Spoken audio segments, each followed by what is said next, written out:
Just be normal. Well, no, that's why you don't fuck a porcupine. It hurts. But okay, welcome to the Redeye stream, everybody. This might be our last one. Today we are going to talk about racism in the Western world and Richard Spencer of all people. So yeah, we're probably doomed to being banned from YouTube after this. Hey, let's have fun with it. I got Wolfshot. Well, the artist formerly known as Wolfshot here on the stream. We have some crazy Yorkie guy. Like, what is your fixation with little dogs? Never mind, we'll get to that later. We also have MC. What is going on, everybody? Where's the cloud I can yell at? Oh, Oh, yeah, no, and we're going to start yelling, believe me. And everybody, I understand. I am using my speakers right now because with headphones, the audio will not play. And we're going to listen to a clip from Richard Spencer here in a few minutes. But, okay, can we all agree on one thing? Racism is bad, but it's also not really... It's not at the forefront of America, is it? I mean, come on. I mean, these people like Richard Spencer and David Duke, they're not the majority, are they? No, they're not the majority. Oh, thanks for that, Dodge. Well, I'm talking about America. I don't care about you guys over there eating fish and chips. You can be as racist as you want and yell at the Sikhs. You twat.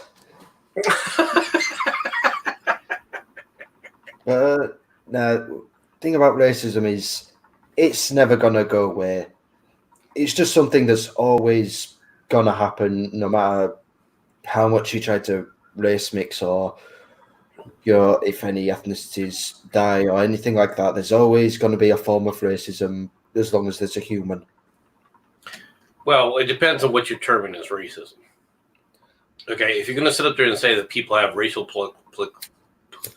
proclivities, right? That people are going to prefer one group of people over another group of people, or like-minded people over other people. Yeah, you're right. That's never going to go away. Okay. Well, yeah, but MC, that's stupid because it's like, okay, I like redheads and blonde women. Does that mean I hate brunettes? No, it just means I'd rather fuck a redhead or a blonde. I mean, what the fuck? Okay, so but do you then take that? That's why I'm saying what I'm saying. Do you take that then and apply it to where if you were in a position of hiring someone, would you only hire redheads, or would you sit up there and hire brunettes as well? Right.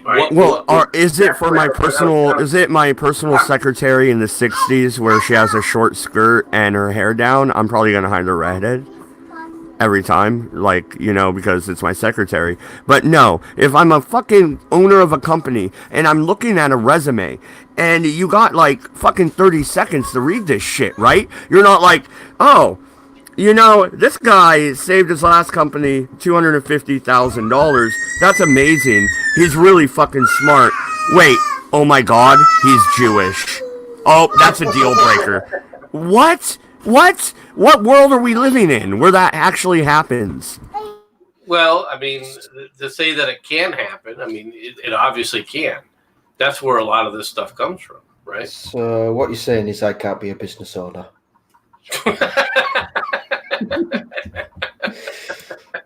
Yeah, I had to say that.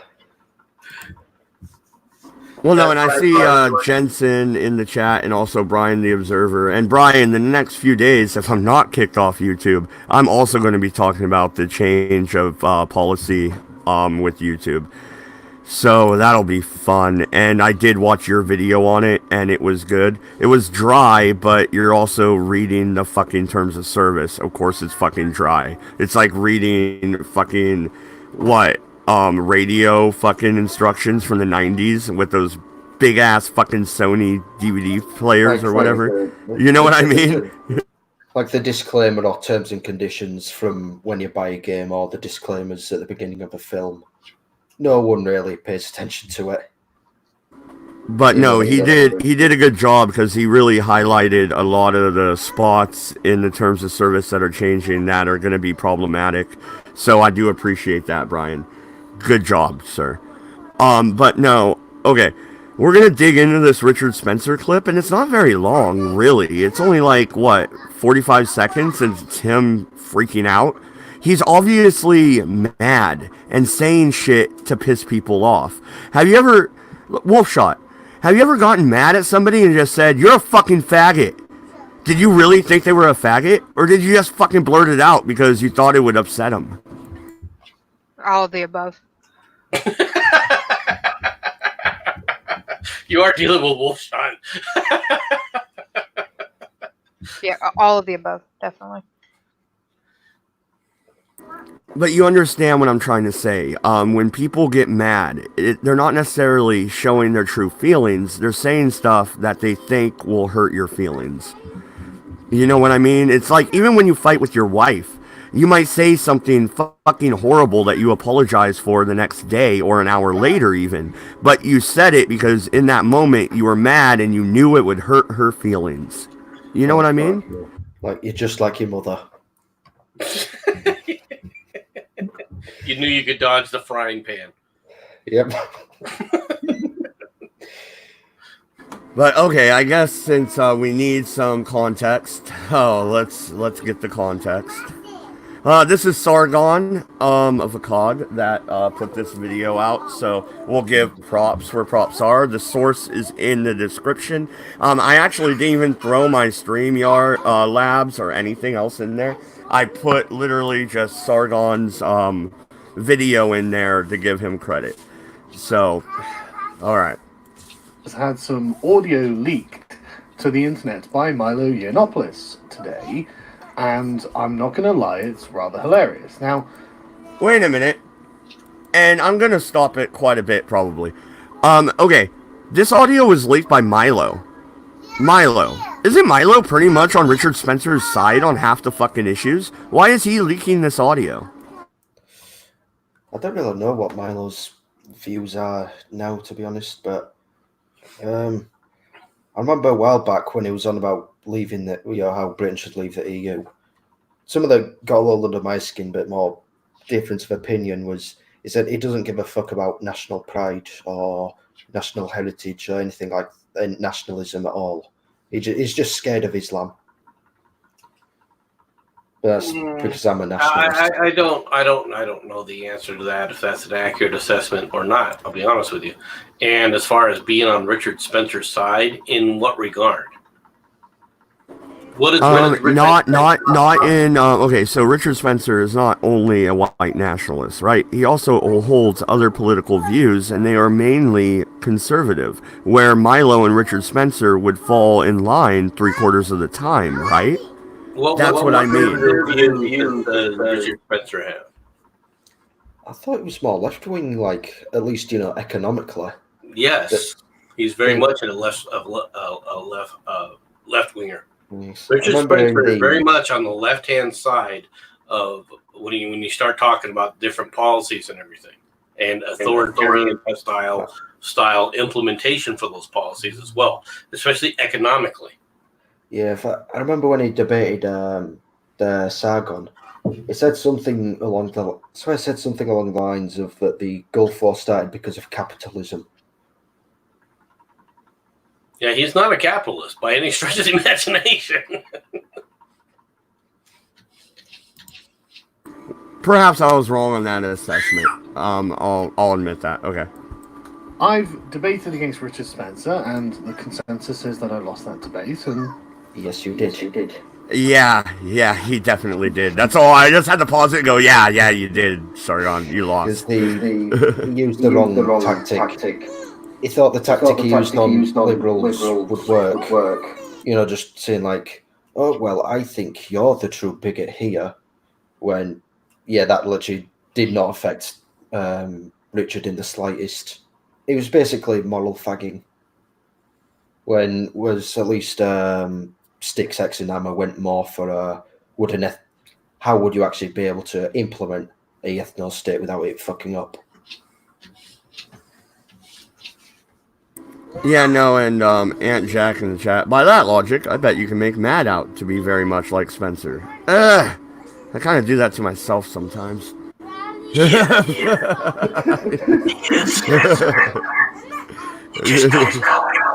Shut up. That's fine. You accept your defeat, you learn from it, and you move on. And unlike a lot of people, I think, when they lose debates, they kind of go on big salty rants and hold a grudge against the person for years, sometimes afterwards.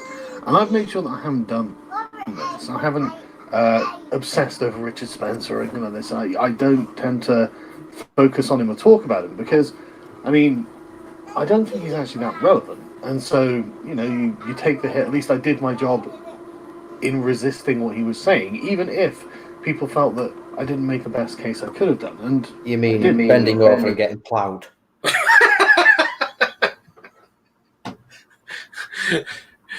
You're not going to take any prisoners today, are you, Yorkie? Nope. Okay, I watched that debate, and Yorkie, you kind of have a point, but also I get what Sargon was trying to say in that debate, but he fumbled it because he was put on the spot, and Richard Spencer was better prepared. I mean, yes, but you got to think about something. Sargon of Akkad is not ever going to be a good debater. He won't. All right.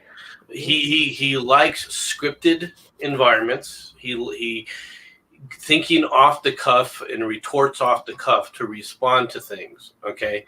He likes to study something and then give his viewpoint. He's one of those people who's kind of a plotter in that regard.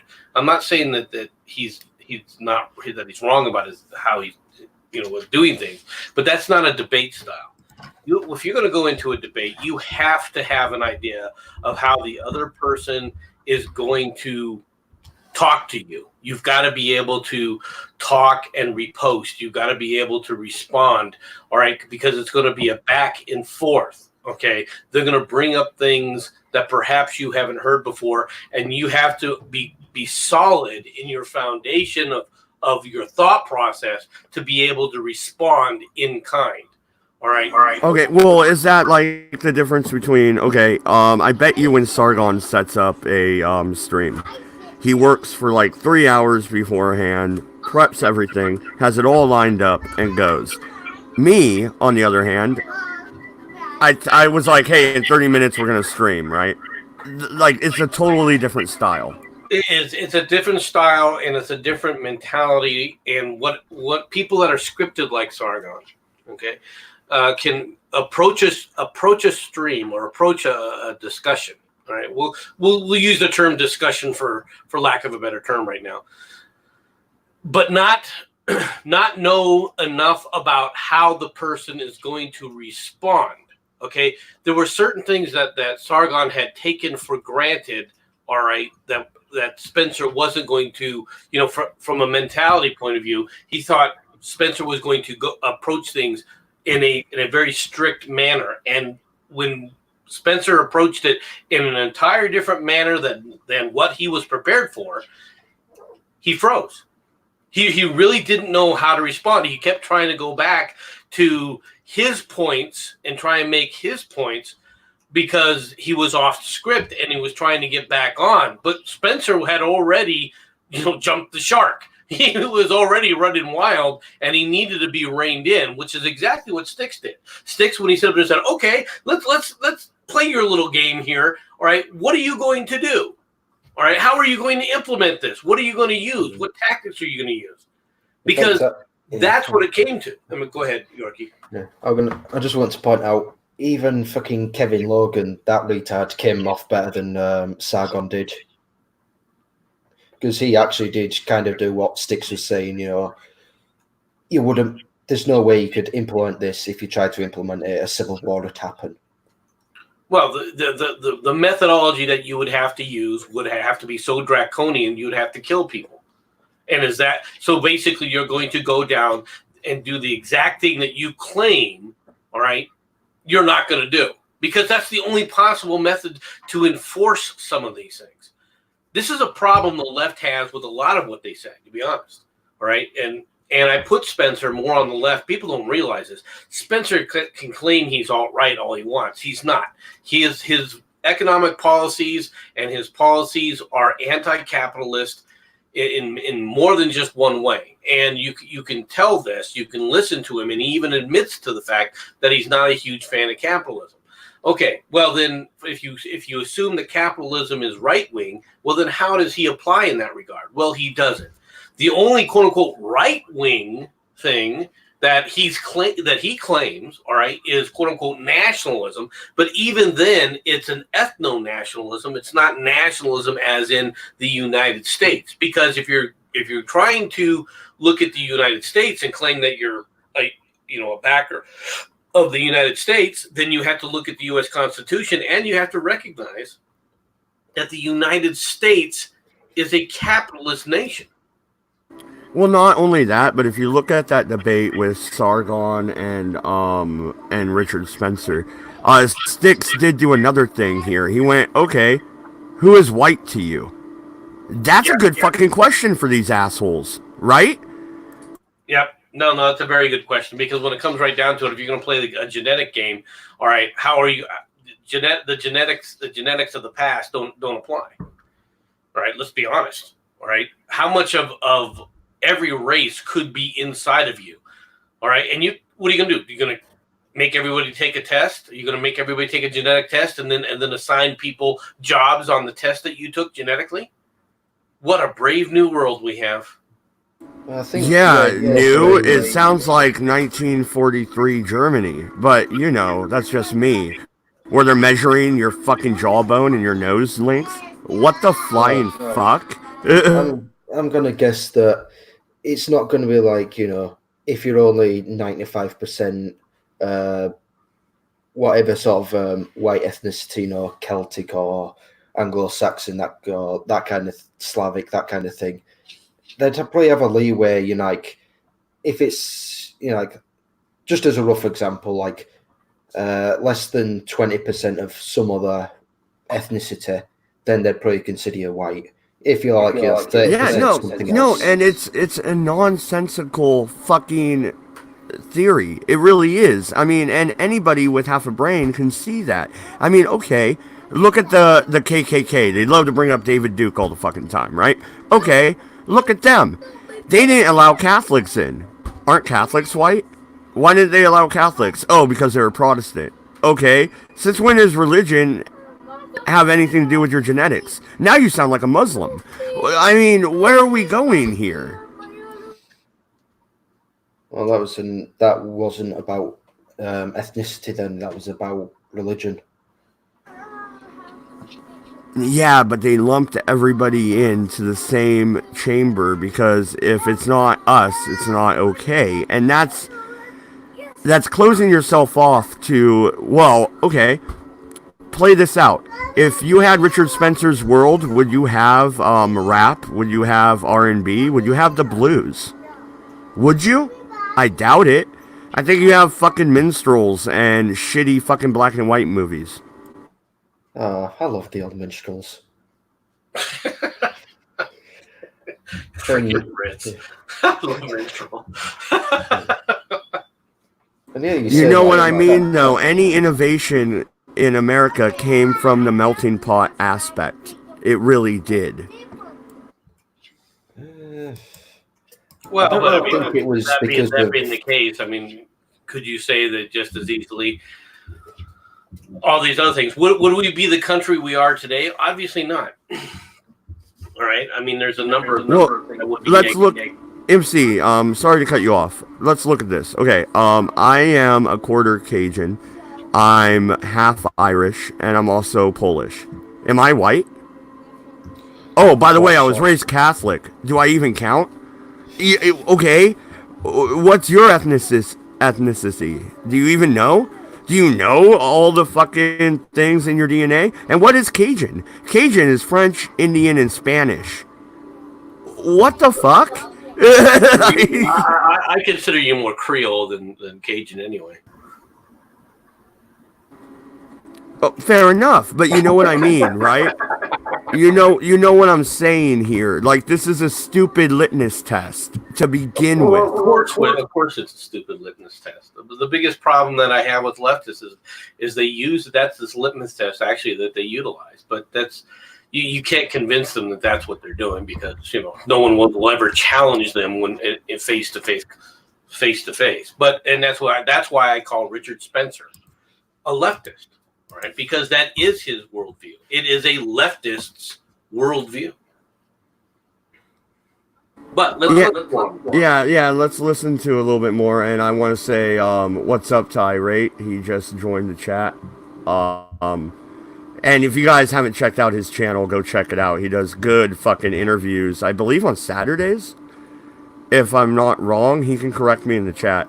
But he does great interviews. They do movie reviews over there, and they do a little bit of politics here and there, but mostly laughing at shit. It's a good fucking channel, guys. Go check out Irate Prostate. All right, let's continue on with Sargon here. Oh God.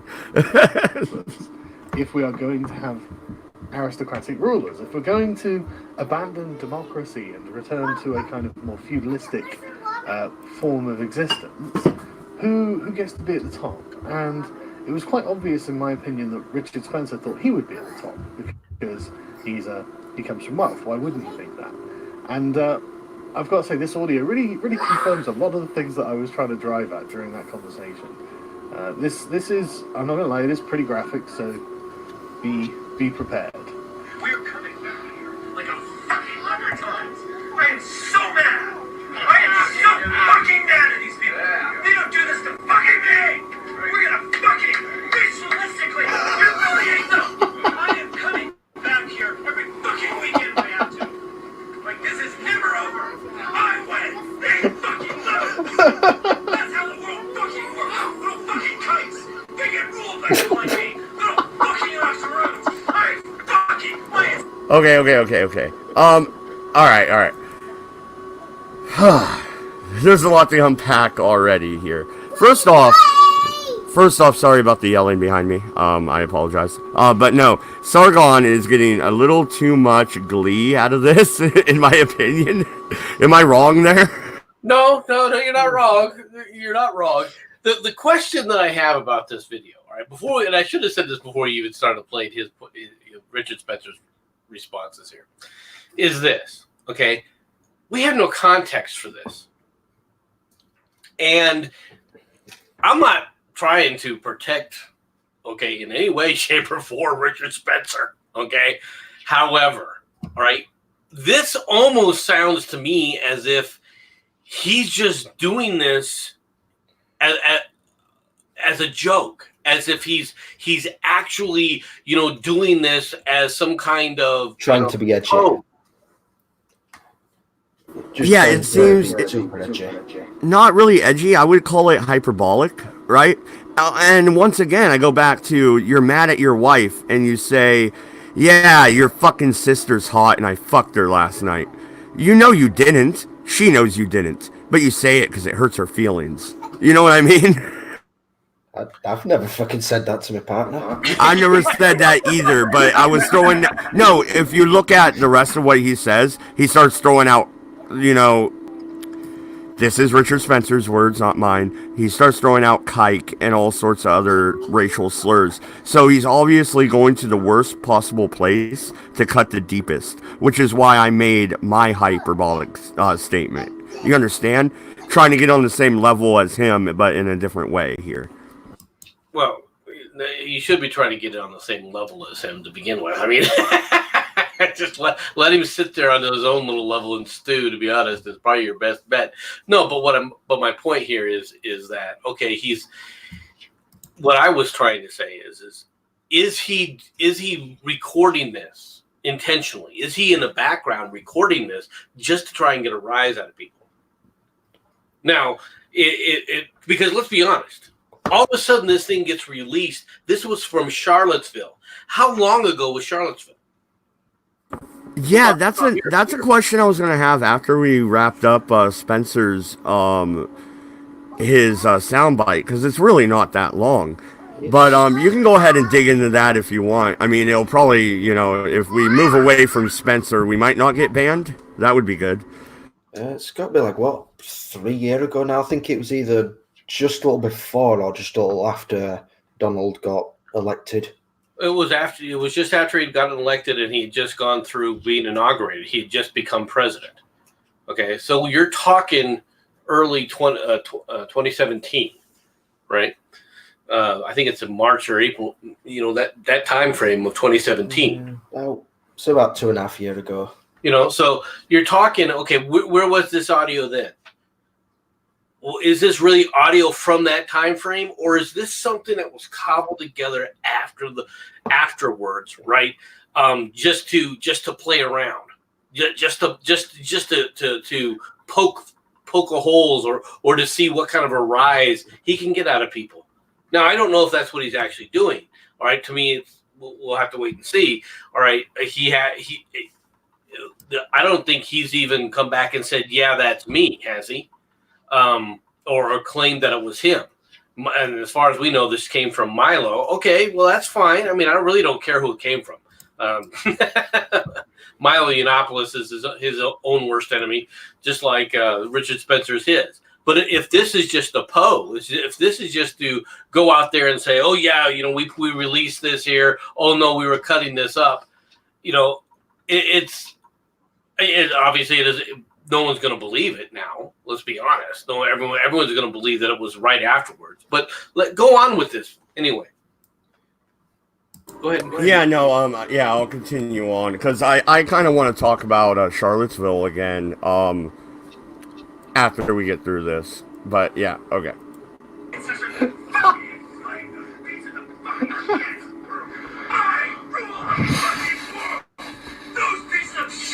Wait a minute. Wait, that's not Richard Spencer. That's you, MC. That was your show yesterday morning, right? Have I ever said that I rule people and that you'll be looking down on me and that I am the superior life form? I could imagine it. Right? No, and the way he's yelling, Where's the yeah. Well, no, and it's hilarious because the way he's yelling, it almost sounds like your show, MC. That's why I had to make that joke. I'm like, wait a minute. The tone is definitely very, very much like my show. I'll be honest with you. All right, but the verbiage is nothing like my show. Come on. No, absolutely. I would never slander you like that, MC. You know that. That was a joke. I mean, but seriously. I've said stuff like this when I've had a few too many drinks. So every night. I mean, never mind. We're moving on. I wish I could focus that drunk every night. But people like me, they look up and see a face like mine looking down at them. Looking down at them. We're gonna destroy this fucking town. Wait, okay. All right. So this is how I know he's being hyperbolic, right? Because let's play this out. Let's play this through. He is in Charlottesville, supposedly, where they were protesting the removal of Confederate monuments. That was the context, right? So he's gonna destroy the town. Wait, I thought you were there to defend the town. That's why you're protesting against Black Lives Matter and Antifa right now. So, like, he is just wigging out. If I can, you know, really explain it, right? Did you say Black Lives Matter were there? At Charlottesville, yeah. Wasn't that a Black Lives Matter protester that got ran over? Was it not? It was the one that got ran over was Antifa, I think. But yeah, if Black Lives Matter were there, I could see, you know, one of them or one of their mouthy types saying something and setting Richard off like that. I could see it happening, but it's a stretch. Well, am I wrong in that assessment, MC, to where it's just like he's wigging out and just yelling at people inflammatory fucking stupid remarks, right? Never mind, there's something in the private chat. I'm guessing MC stepped away. We'll continue on here. I guess. Okay, so bad day. Tell us how you really feel, Richard. This is honestly, that was genuinely hilarious to listen to. The screaming impotence. It was honestly just. This is great. We're going to fucking ritualistically humiliate them. What the hell goes through someone's mind to make them think that? Okay, and now they're done with Richard Spencer's comments, so I'm gonna turn down my speakers and probably hook up headphones. Alright, so Sargon, dude, let's be fucking honest here, bro. Aren't you the same asshole that said you wouldn't even rape that woman? What do you mean? What enters your mind to say something like that? You're mad. And you're just being a prick. Sargon, my friend. And you're not my friend. I've never met you. I've never even talked to you. You probably don't even know I exist. But, dude, have some self-awareness, you prick. I'm serious. Have some self-fucking-awareness. Because you've done the same shit. No, I don't think he's done the same thing. Number one, and number two, he's not wrong to question whether or not he's what he's saying there. Listen, if you listen to that diatribe, right? What's the first thing that should come out and you should notice right away? And the first thing I noticed right away is the fact that if it's true, if this is really him and he's not play acting or anything, look at his own puffed up sense of self. Look at this. You did this to me. It's all personal. He's taken all of that personally, whatever was happening in Charlotte. Now, my question there starts like this. What is it that they did to Richard Spencer and Charlotte? Isn't that when that no, wait a minute. Isn't that when that famous clip of him getting punched in the face during an interview came out? I would say they assaulted him in Charlotte. No.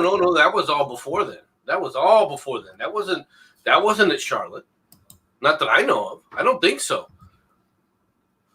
I'm not going to argue with you on that. I don't actually know. I thought it was, but I could be mistaken. All these events blend together at one point. You know what I mean? No, I do know what you mean. I mean, it is that. But no, I think that I don't think that's when this was. Let me look that up. Yeah.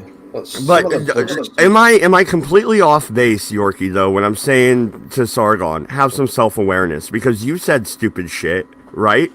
You said stupid shit on air. You said it to counsel women in your own country. In a country, might I add, where you could be arrested for bullying somebody.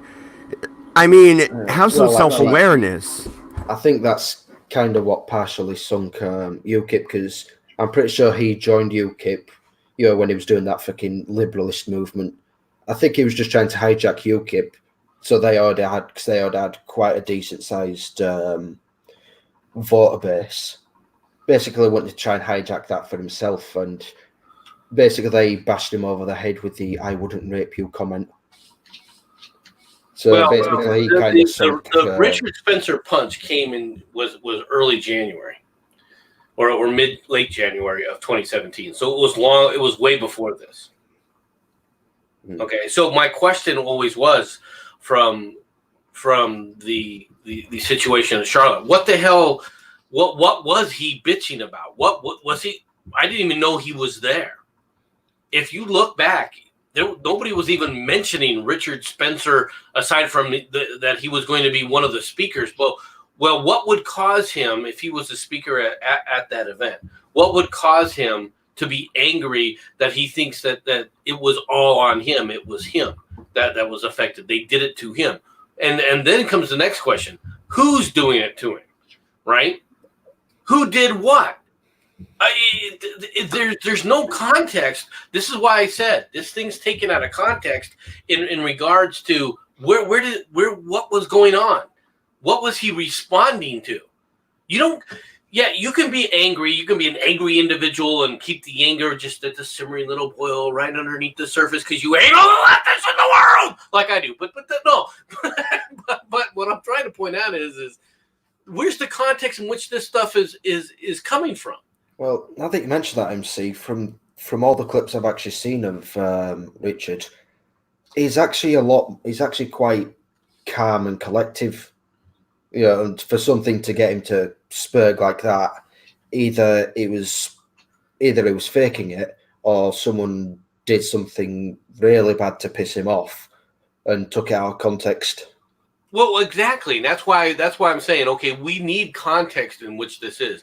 To tell me that this came from Charlotte, okay, I'm not saying that it doesn't. I'm just going, okay, then what exactly happened at Charlotte with him specifically? We all know about the clip that happened later.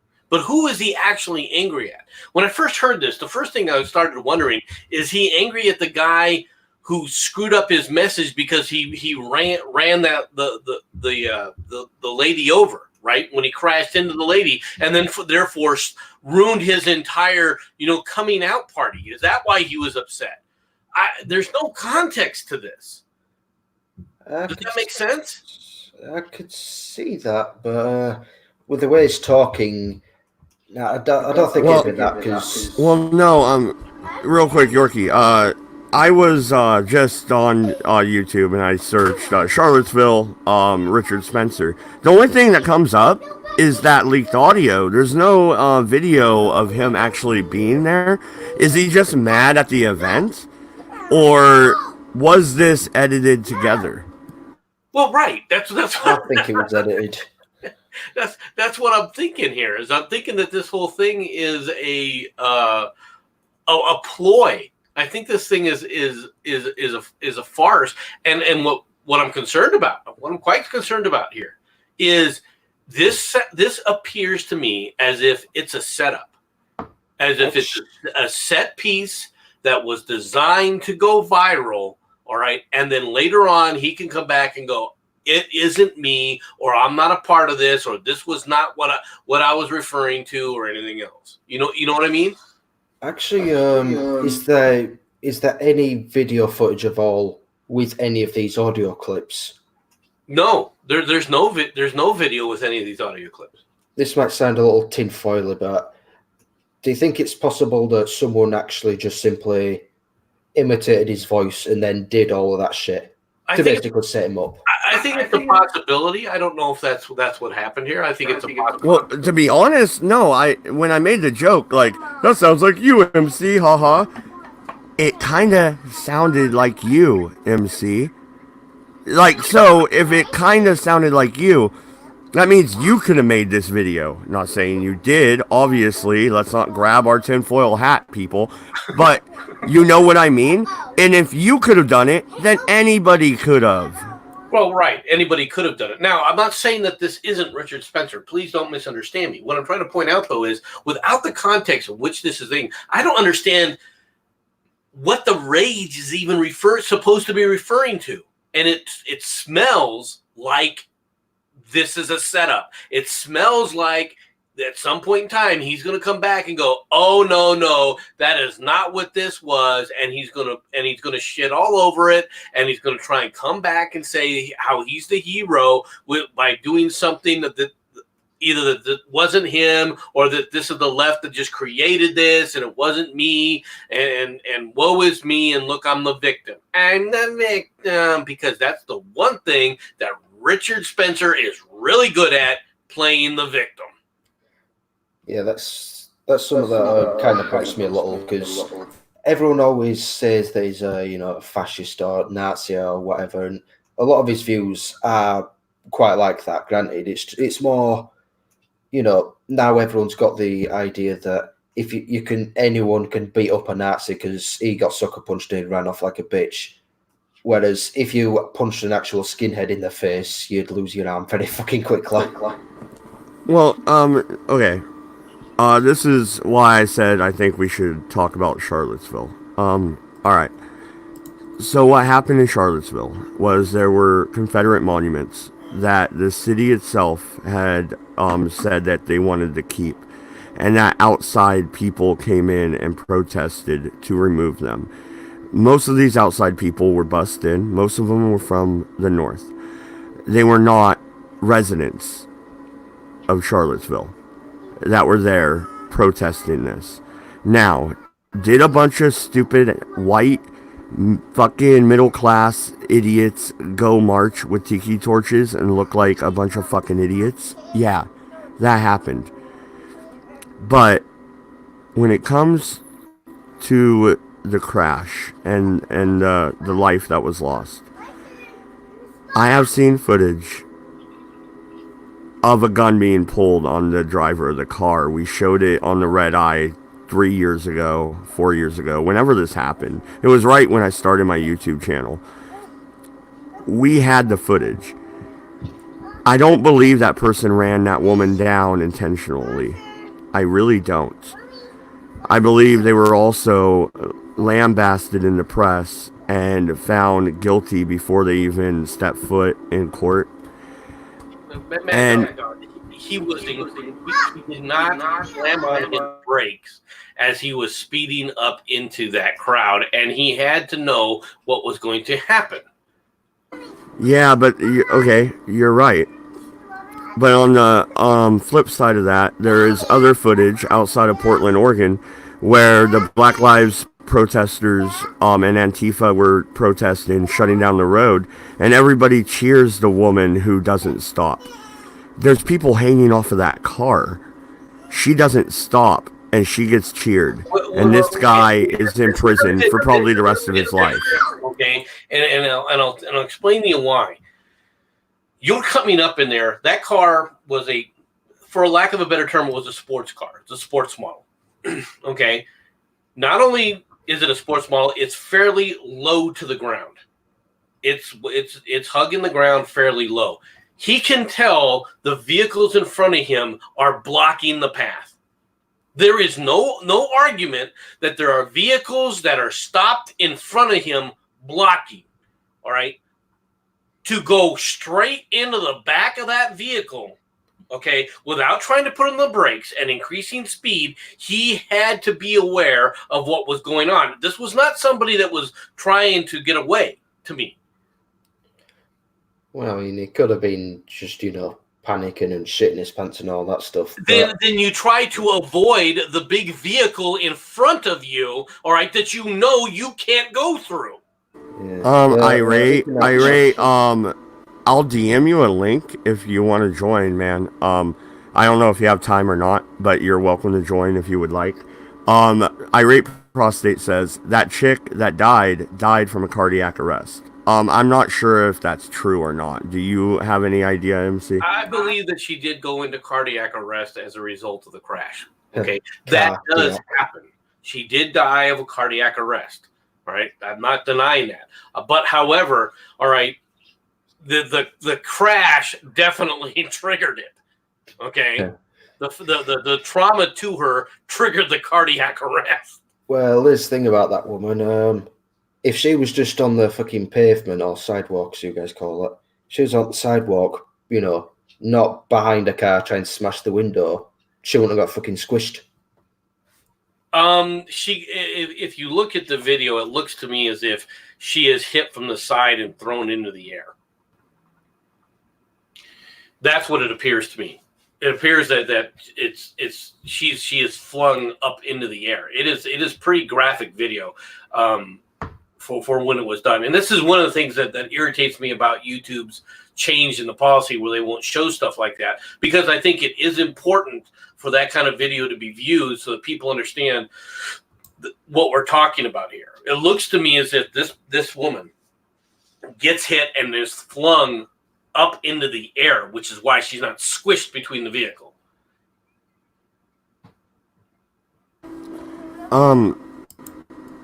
Okay, anybody dying from an accident like that is a tragic event, and I'm not gonna say it's not.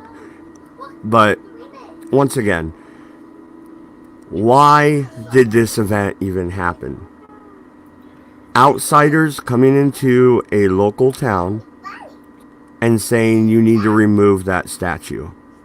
That's why this event happened. Can we not look past that? Because you're trying to remove history and then you caused the woman's death. That driver might have been behind the wheel, yes. But the event was caused from a butterfly effect, right? Okay, but that doesn't alleviate the actions at that point. I would agree with you to a point. And one of the things that I do agree with is, one, history is being lost. Okay? The statues of the Confederate soldiers, specifically the Confederate generals need to be examined. They need to be looked at in history, and you can't. And you don't need to look. You don't need to whitewash it. All right, but you don't need to make overarching statements that aren't accurate as well. When you talk about the Confederate General Robert E. Lee, for example, which I believe the statue was Robert E. Lee's statue, right? That they were arguing over. All right. Yeah, no, I believe it was actually, yes. I mean, there was an argument about Bedford Forest statue in Tennessee that came, a year and a half later. But no, this event was about Robert E. Lee, yes. Now, I'll be back in a minute. Bedford Forest, all right, is a different individual, all right, than Robert E. Lee.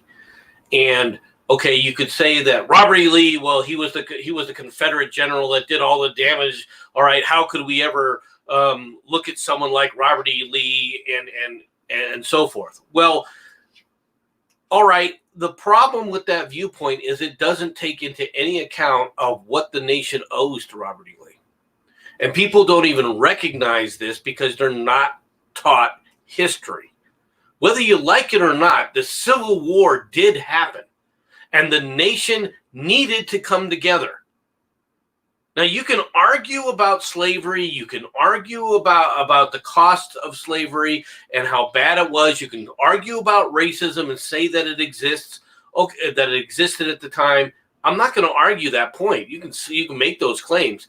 But to say that Robert E. Lee didn't help save the nation or help put back the nation after the war was over is a misnomer about the man. MC, you're right. I'm going to back you up here, which is why I cut you off.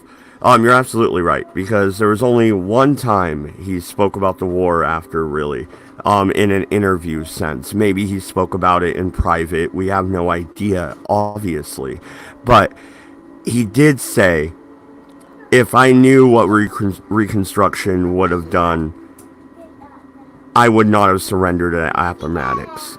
But he only said that once. I've read the quote, and I read the quote in my college course. I've read the quote. You might want to read it in your college course all you want, but that quote was never in public. That quote was somebody else who said he heard Robert E. Lee say this to him in a moment when he was talking to one of the other Confederate generals, and I believe, if I'm not mistaken, it was either Ewell or Early. I'm not sure which one. And he I believe it was with Early. Actually, so I do know what you're talking about. And it was something that came years after the man was dead, before it was ever even told or ever even said.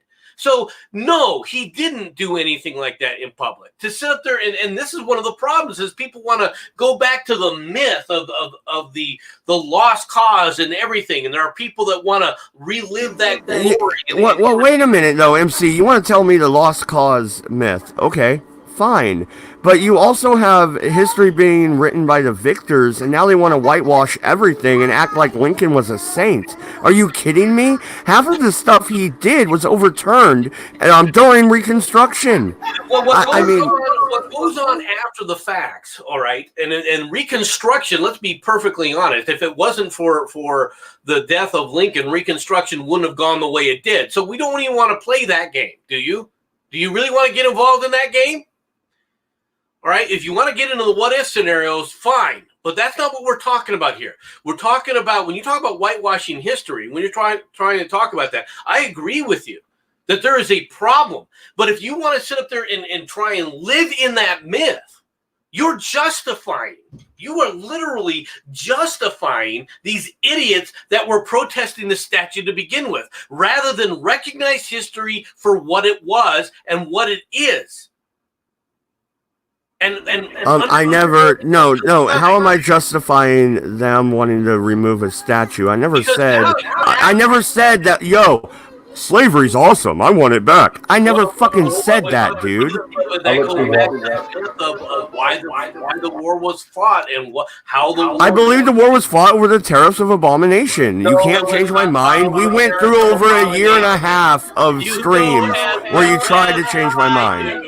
That the Civil War was not fought for the tariffs of abomination. You can try and bring up that old saw all you want. All right, it doesn't square with the facts on the ground. Period. Okay, now we got that out of the way. Let's realize this. MC and I just fought for 5 minutes over historical facts. We're not going to move each other out of the way. But either way, like, I'm not going to sway him. He's not going to sway me. But the thing still remains. When we're done with this stream, I'll be sipping my beer and probably bullshitting with him.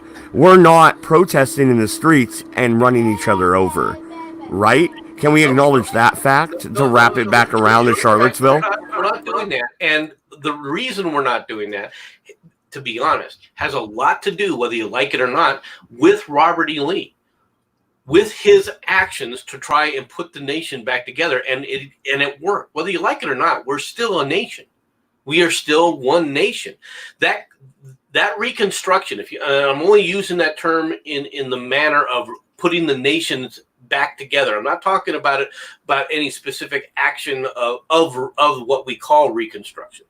All right, but to re-put the nation back together again, all right, took a hell of a lot more than people just going, well, you do this or you do that. No, you had to let bygones be bygones. You had to recognize the other side, all right, were honorable men, all right, that fought in that war. Otherwise, you're never, if you just got the one narrow point of view, okay. Now you can say that they were wrong. You can say that they fought for the wrong thing, all right, and that they were misguided in what they fought for.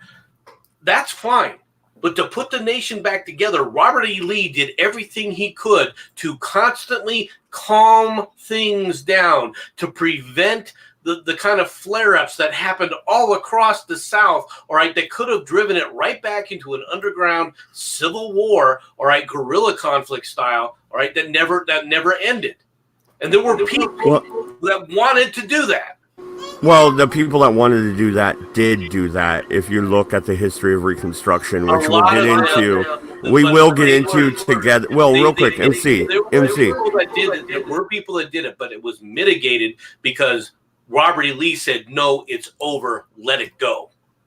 It would have been. What if men like Jeb Stuart didn't die at the end of the war? You think he would have been riding alongside Jesse James? I bet you he would have. I don't think so. Nope. No. Right, prostate.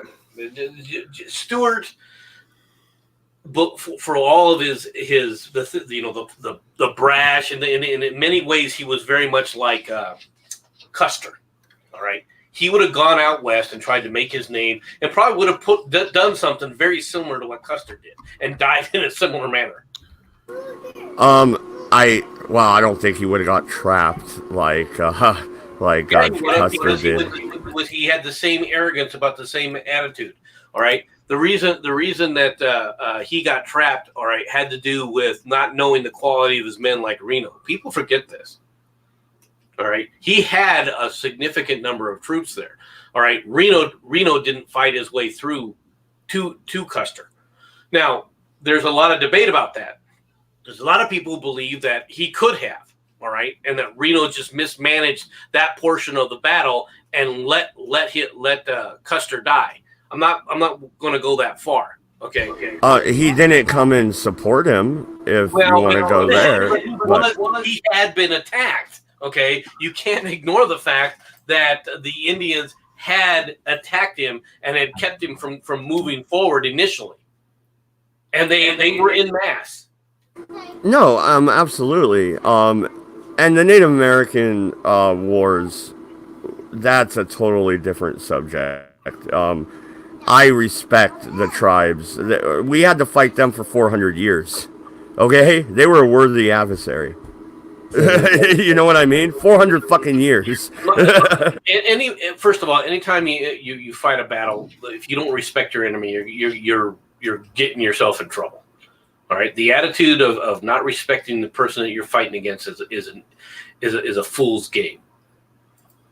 Okay, that's always a bad sign when you belittle your enemy and you think that they're nothing but dirt beneath your feet. You are asking for a beatdown. Okay. Well, absolutely, but I want to wrap it back around to Charlottesville because I think it's been forgotten because these Confederate monuments are still being removed. The battle is still going on, just not in the limelight, but it will be. 2020 elections coming up, folks. Yeah.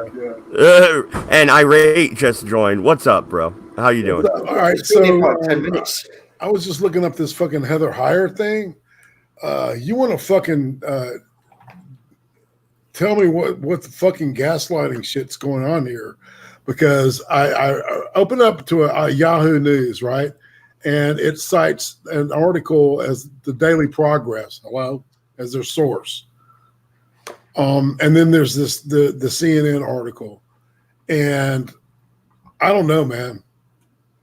If you try to read that Yahoo and the Daily Progress articles, it's just like, Yeah, the Daily Progress one. I've opened it. I copied the link and pasted it, and basically the EU's telling me to go fuck myself. well, and it's almost like nothing. It's like a non-article. It's really strange. Because here's what I remember. Okay. And I saw like 4 different video footage of the car going through the crowd. And in 3 of them, the person that was identified as Heather Heyer was on the back of the car. Right? Well, she flies over it. See, I never saw that. Yeah.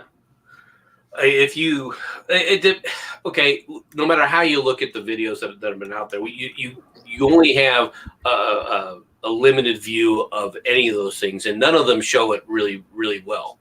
Okay, but because of the actual where the video is focused on when you see it, but you do see her getting clipped and flying through the air because she goes over the top of the vehicle.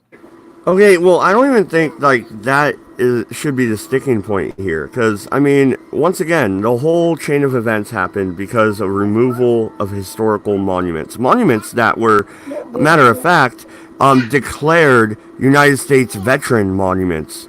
United States. These articles that said that the cause of death was cardiac arrest don't say that anymore. They don't say that anymore. They say. I'll read just I think it said blunt force trauma. I think it said. No, that's a lawyer talking about blunt force trauma and trying to blame the driver of the car. It has nothing to do with with what really happened. It's like this parenthetical thing that's just stuck in there to kind of taint the it gives it a more left leaning if you read it that way, right? Yeah, like this driver was anti-racist, fighting white nationalists when basically she was a hoodlum, trying to smash up people's property. Whatever. She was just a fucking, whatever. Youngin. To me, that's she's just being a kid, protesting shit, trying to be hippies. That's what it all is. These are all wannabe fucking hippies. There's more truth to that. I totally agree with you there. It's just like they're trying to do something to make themselves feel good and feel relevant, as if how they matter. That's what a lot of these protesters are all about. They don't even understand the causes. All right, that they're protesting for. They don't even understand whether they're going to do left or right. It wouldn't matter to them. It wouldn't make a bit of difference if they were protesting global warming or if they were protesting the Galapagos turtles, assassination of the wyverns. I mean, you could come up with whatever you want. These people, if you got it in their lexicon, they would be protesting for it. To be honest, it's one of the reasons why I came up with the whole penguin Nazi thing, right? Was because that's the kind of attitude that they have, okay? It isn't about anything specific, all right? They are just there to protest because they think that somehow that makes their lives worth living. Right. And see, the Yahoo thing is really not even, it says Heather Heyer's cause of death revealed in report, right? And then it says, in Minneapolis, a protester carries an image of Heather Heyer on August 14th. And then it talks about that for a little bit. And then it references that Daily Progress article. This is like, I swear to God, man, this is right out of 1984. In many ways, yeah, it could be. You could. All right, do me a favor. It's a great that's a great parallel, to be honest. Exactly, because it looks like this shit has been chopped up and then repasted together to fine tune a narrative, right? Yeah, I'd say Bear Dog's got a point that Charlottesville was wrong for granting both groups permission to protest at the same time. Yeah, I totally agree with that shit. That's just an accident waiting to happen. Moronic. Yeah. No, I agree with you. I agree with her as well with that. I mean, and she did it does look like, I mean, you watch it, her get thrown in the air. All right.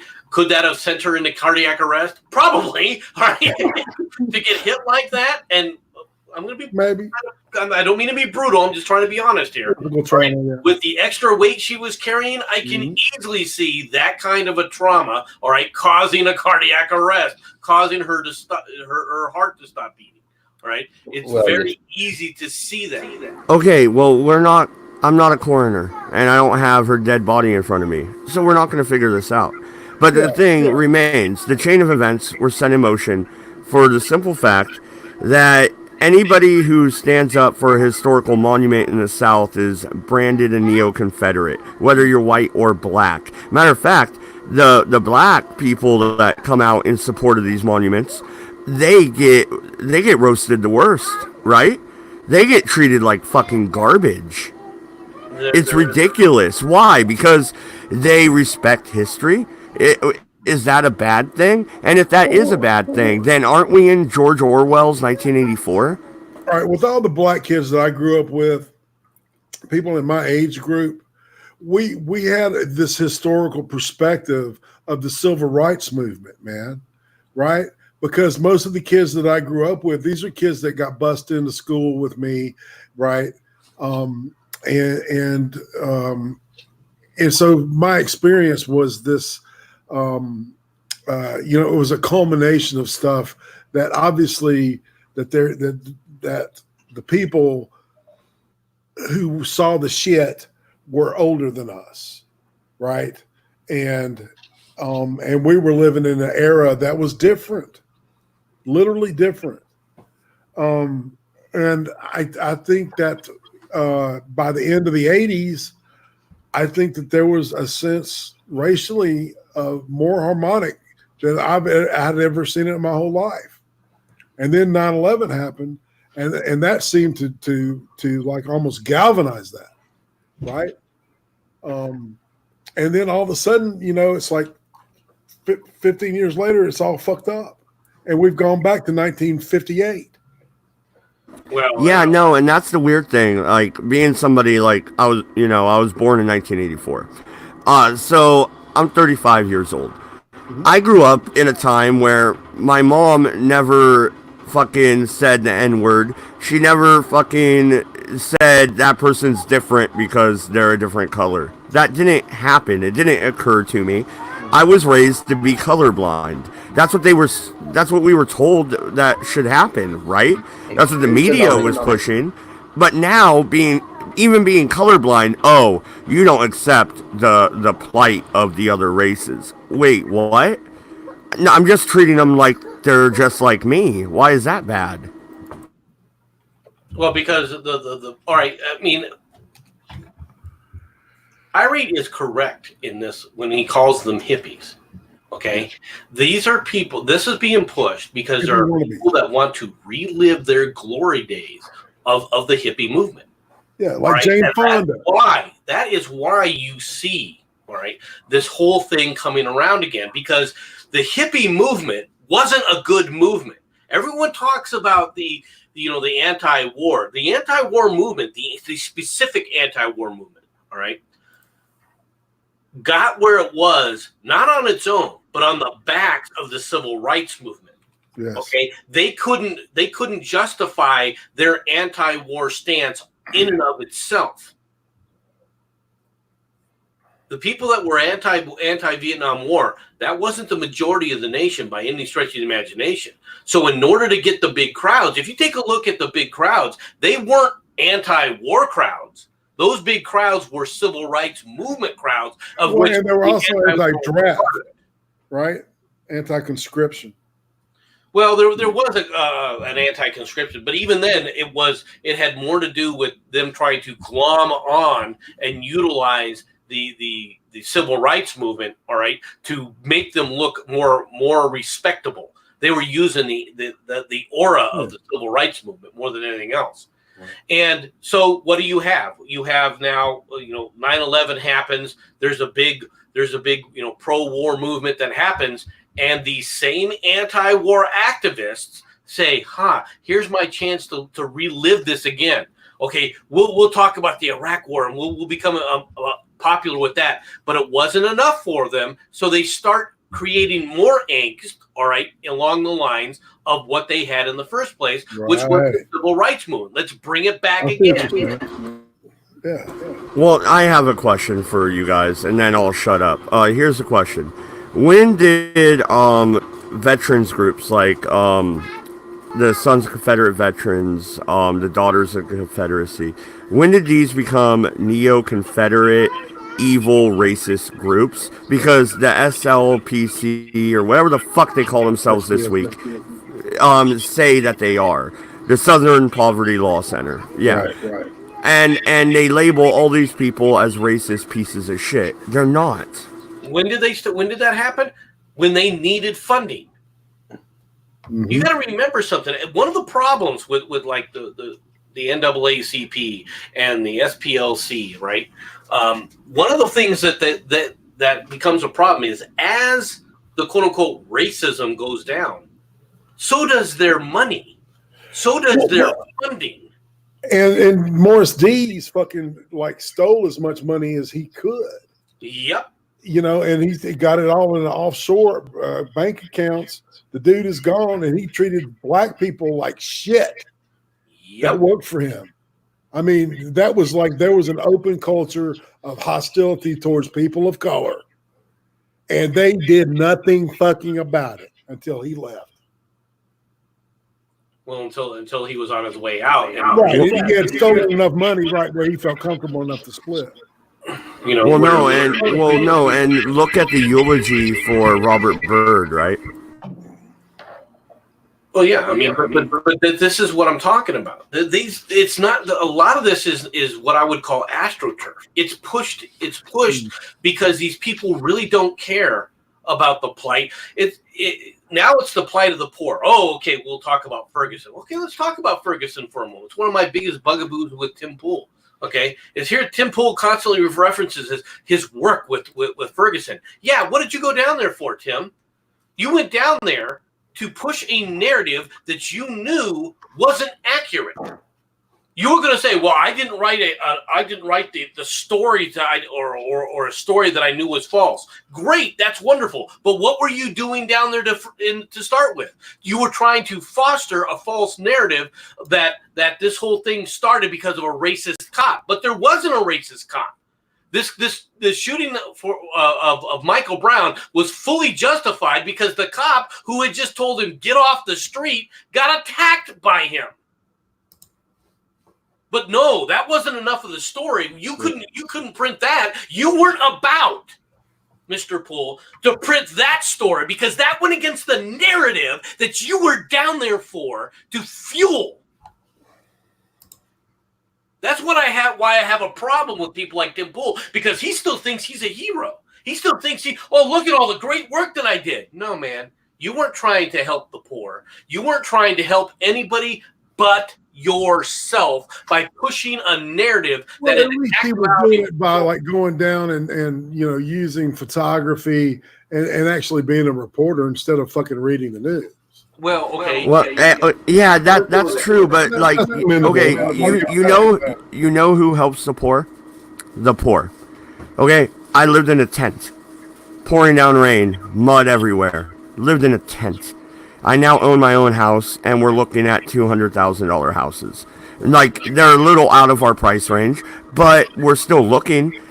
That's a big jump from 9 years ago in my life. You know who helped me? Not the government. Me. Because I got off my fucking ass.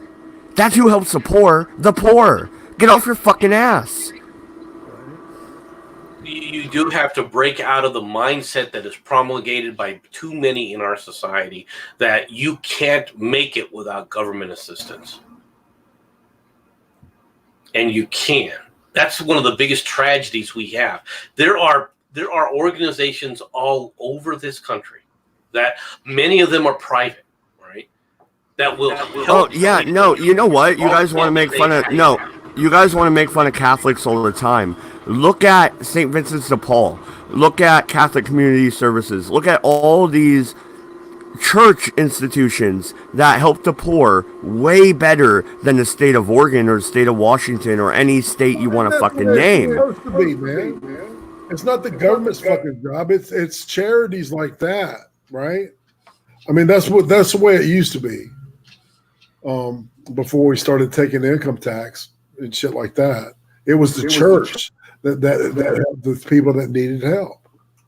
Well, no, and this is why I get so hyphy about it. Irate, sorry to cut you off, man, and you can go ahead. But I get so hyphy about it because I was stuck in that loop, and so was my mom, and my grandparents owned their own bar and stuff and actually had a business. I have family in Louisiana. They own a ranch home and a plantation home, for God's sakes. Like, they own half of Shreveport. It's fucking insane. But yet, I grew up in poverty and in welfare and food stamps and in this constant cycle to where if you start to make enough money, they cut your money back. So then you're not making... Okay, it's better to be on welfare than to get a part-time job is how the government is making it. And it drives me insane because you're keeping these people as to wrap it back around to Charlottesville. That's the new slave class, is it not? Actually, now that you say that, Dodge, about the part-time job thing, I've actually experienced that directly because I did manage to get a security job. And it was good paying dollars, about $13 an hour, which is considered decent money. But that was said, the hours were shit. It was small. Well, and your 13 pounds is like what, 14 or 15 USD, right? So that is pretty good. It was £10 an hour, which is about $13 an hour. But the problem was because I'm on welfare. I had to give up the security job because, mind you, the security job, it was more, for events and stuff. So you had to, like 1 week it might be 10 hours. Next week you could get 20 or whatever. But with the way the job centre is, basically the first £20 you earn per shift, you get to keep. Everything else they take off. So whether you're doing minimum wage for a 4-hour shift, or you're doing like I said, £10 an hour for like a 12 or 13-hour shift like I was doing, you get paid. You pretty much earn the exact same money, even though you work way more. Yeah, no, and Yorkie, it seems like they keep you in this constant cycle to where you have to stay in this debt because they want you to vote Democrat. Like, that's the only thing I could think at this point. Like, it's just so you have my vote because you give me free shit. I don't want your free shit. I'm an American. I want to be the millionaire. I want to be the next Bill Gates, motherfucker. Like, I don't want your $400 a month. You know what I mean? Yeah. Well, that's it. For us. But then, like, you start to pick yourself up, and then they cut the money back. So then you didn't really pick yourself up. You're actually getting less, and you can't actually move forward. You know what I mean? Like, I don't know if I'm explaining this correctly, guys. It's just a constant cycle. It's like a whirlwind. Yeah. So basically, I had to cut my ties and get rid of that job because if I earned a certain amount, if I did a certain amount of hours and declared it, you'd if you actually earn as much or more than you would from job seekers, that's it. Your job seekers is immediately cancelled. And in that turn, I'd also lose my housing benefits because if I didn't have that as well, it's like a tax reduction and a bit of extra money to pay for rent. If I didn't have those two, I'd be homeless. Yeah, no, it sounds like Section 8 here in the United States. And no, I don't look down on you for having to go through that cycle because I was in that cycle. But there is a time when you need to look at it and go, you know what? Fuck your cycle. I'm going to pick myself up. I've had it with this shit. And you just got to do that. And you live down in the South, am I right? So the poverty down there, they went from GDP, the largest section in the United States, then after the war to the lowest. And they never really rebounded. Now, was that Reconstruction's fault? Was that demographics? Was that crime? I don't know. But it is still a fact, right? So, isn't the cycle even worse down there? It's interesting because the cost of living is a lot lower. But then again, that all that kind of scales, you know, shit. All right. What am I trying to say? Actually, you can, all right, like say what it costs to live in New York State. You can live on half of that here, right? But now that there's all these phone apps and shit going on, and we're becoming more of a kind of like a world like economy and shit, that's starting to disappear. And so now, you know, you've got a bunch of people in the South that are going to have to catch up in about 20 years. You know, to the way things are really, you know, up north. I don't know how to describe it because there's so many different layers to it, and the cost of living thing is really appealing to a lot of people out west and up north, right? I've got people that I know have you know contacted me saying give me some prices on land. What does it go for average? Blah blah blah, and they're really impressed, you know, by the bang for the buck down here. But I do think in 20 years that'll be gone, and we'll be just like New York City and Miami, you know. Well, and I want to throw MC back in here because he's been quiet for a minute, but it does seem when you look at the voting map, it seems like the blue areas have higher welfare. Is that a coincidence? No. Well, I mean, why would you expect it to be a coincidence? Of course it's not a coincidence. It's by design. Right? Well, then isn't that forcing poverty for your own political expediency at that point? It's not forcing it. I mean, let's be honest. No one's forcing someone to take welfare. All right, a free handout's a free handout, though. All right, and if you become used to the government dole, if you get on the dole, all right, and this applies, and I'm serious about this. This applies up and down the government dole. Okay, there are people on the government dole or government handout, all right, that are part of the government that aren't on welfare. They're government scions though that have an easy life. And that their worldview, this is one of the problems with somebody like Trump. He threatens that worldview of those creatures that exist, all right, in the government that are on the government tit, all right, and they don't want to get off that tit to actually do a job. And if they're required to actually do some work, they start squealing. Right.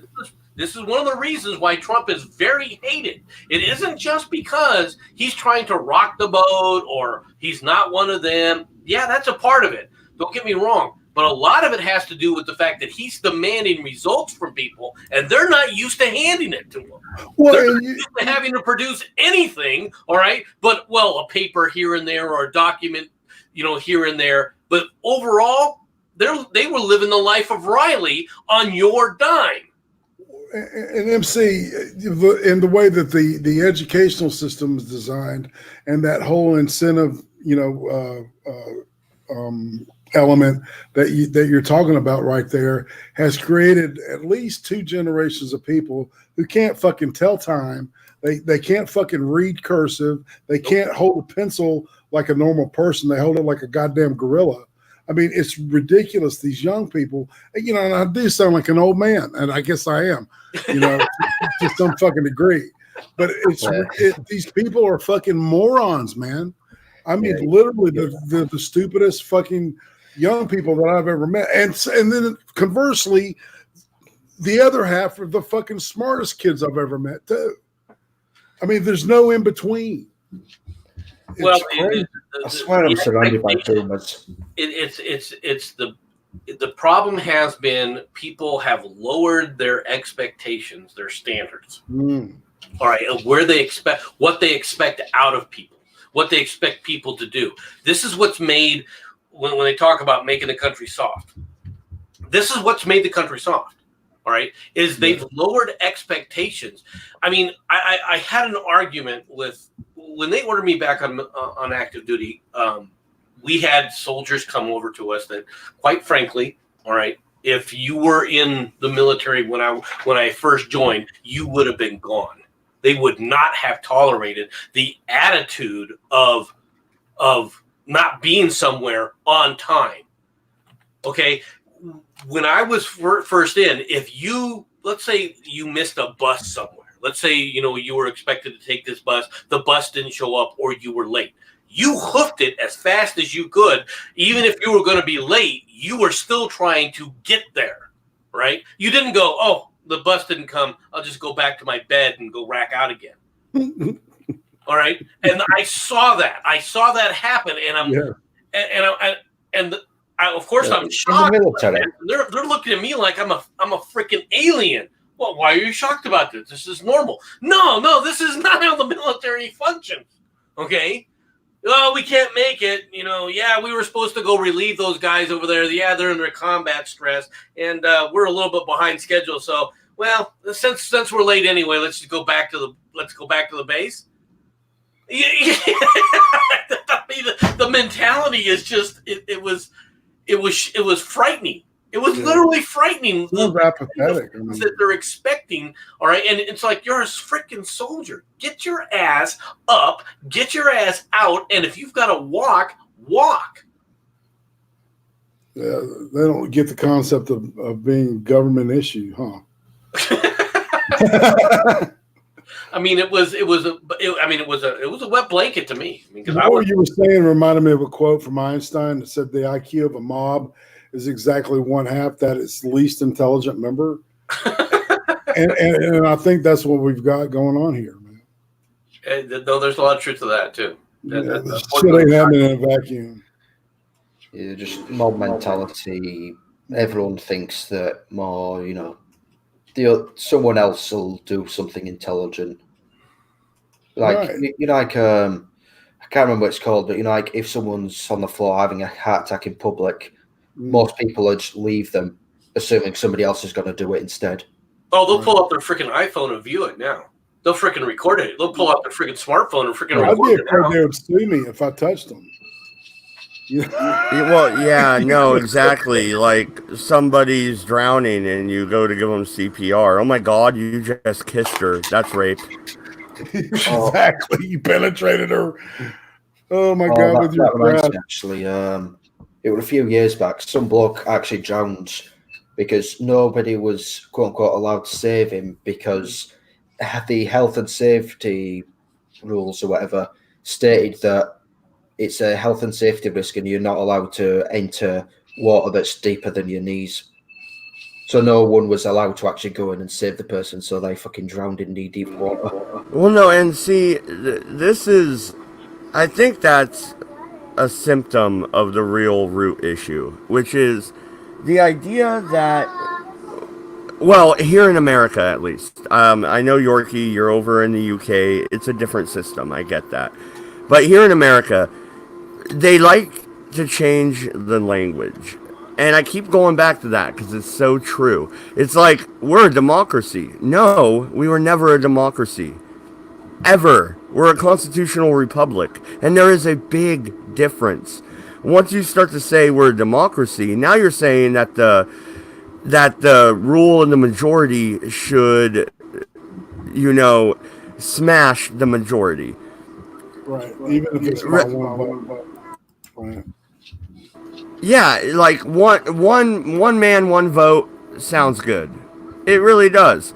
But what if 51% hate Catholics? Okay, the 51% can now arrest all Catholics. Right? I mean, expand that to gays, expand it to whatever you want to. Go ahead and think that out yourself. But you understand what I'm fucking saying. You don't want a majority rule. Well, you lose individual rights when you do that, and if you don't have individual rights, you'll never have minority rights. And that's where, and MC, that's where me and you clash. That's where me and you clash, because you like to look at the federal system as a necessary evil.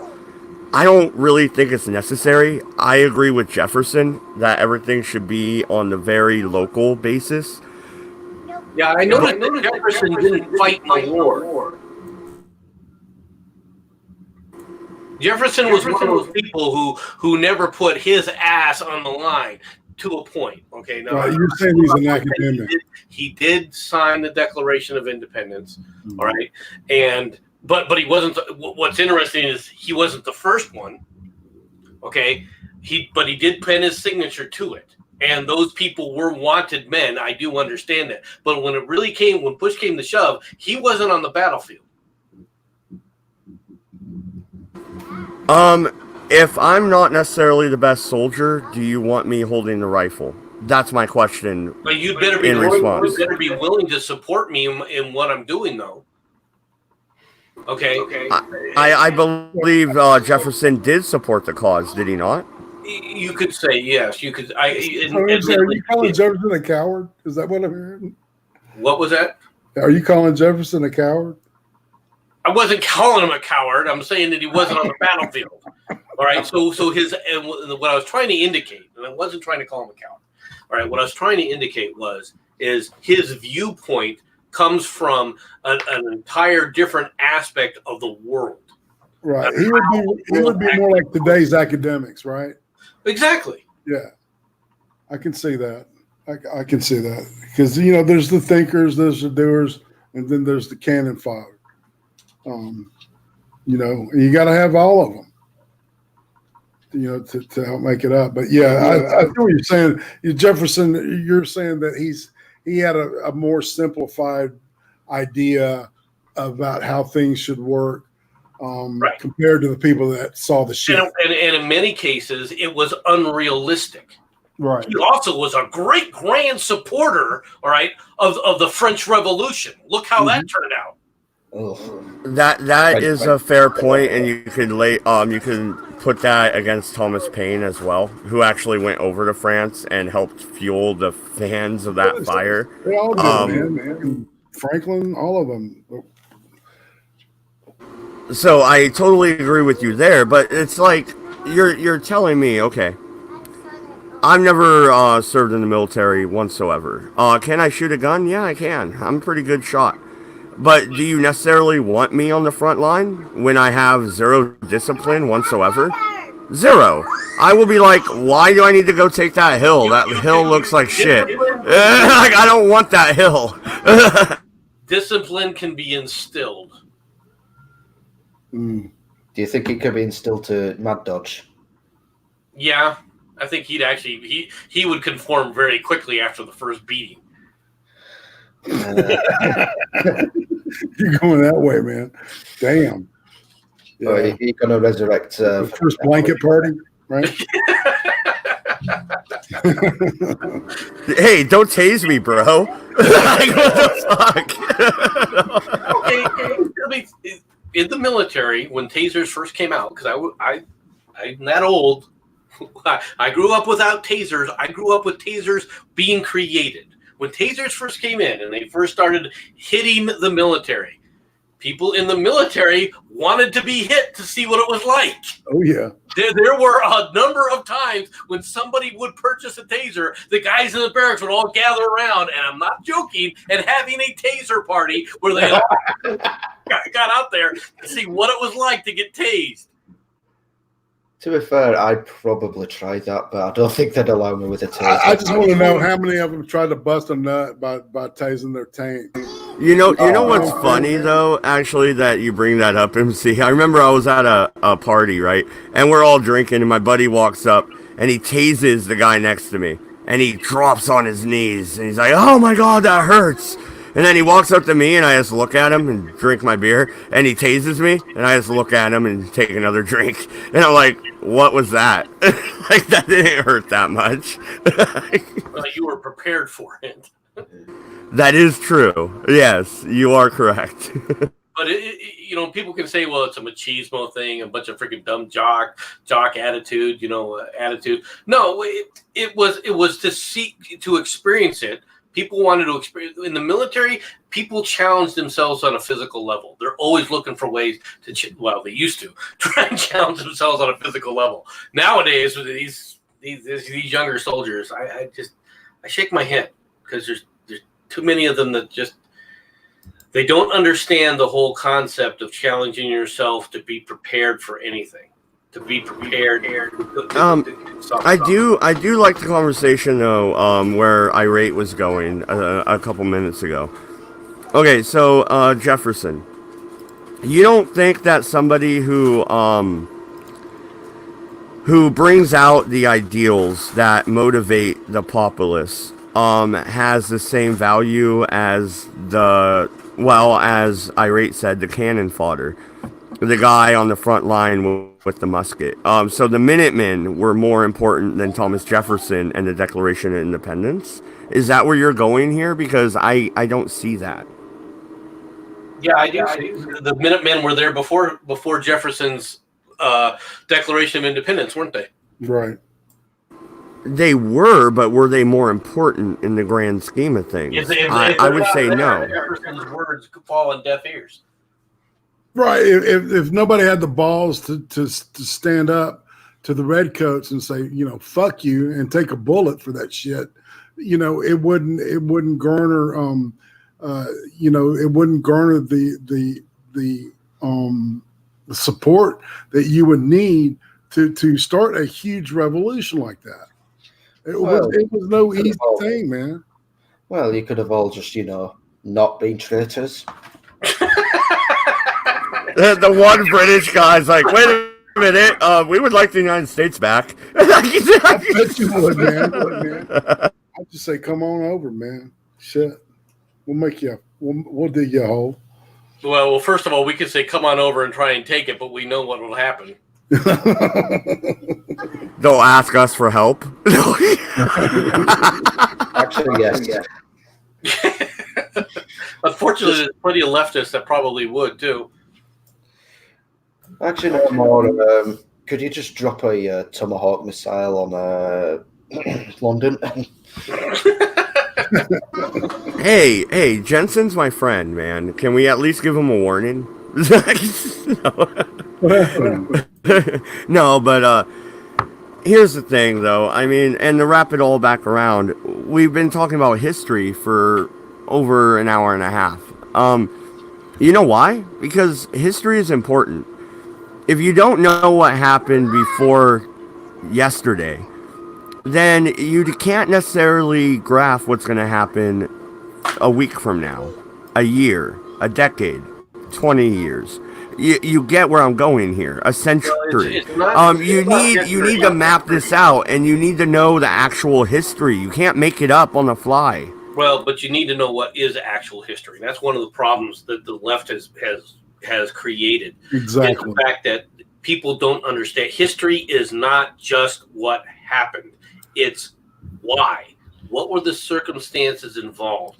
How did this come about? If you take a look at the Nazis, for example, and the rise of Hitler, that you can say that, okay, well, it happened because of World War II. Well, how is it that Hitler only rose in Germany and not in Yugoslavia or Poland, all right, or even in Russia? What were the circumstances that made it possible in Germany that didn't make it possible in other areas? And you have to go in there and unpack that and understand, okay, here are the things that were going on.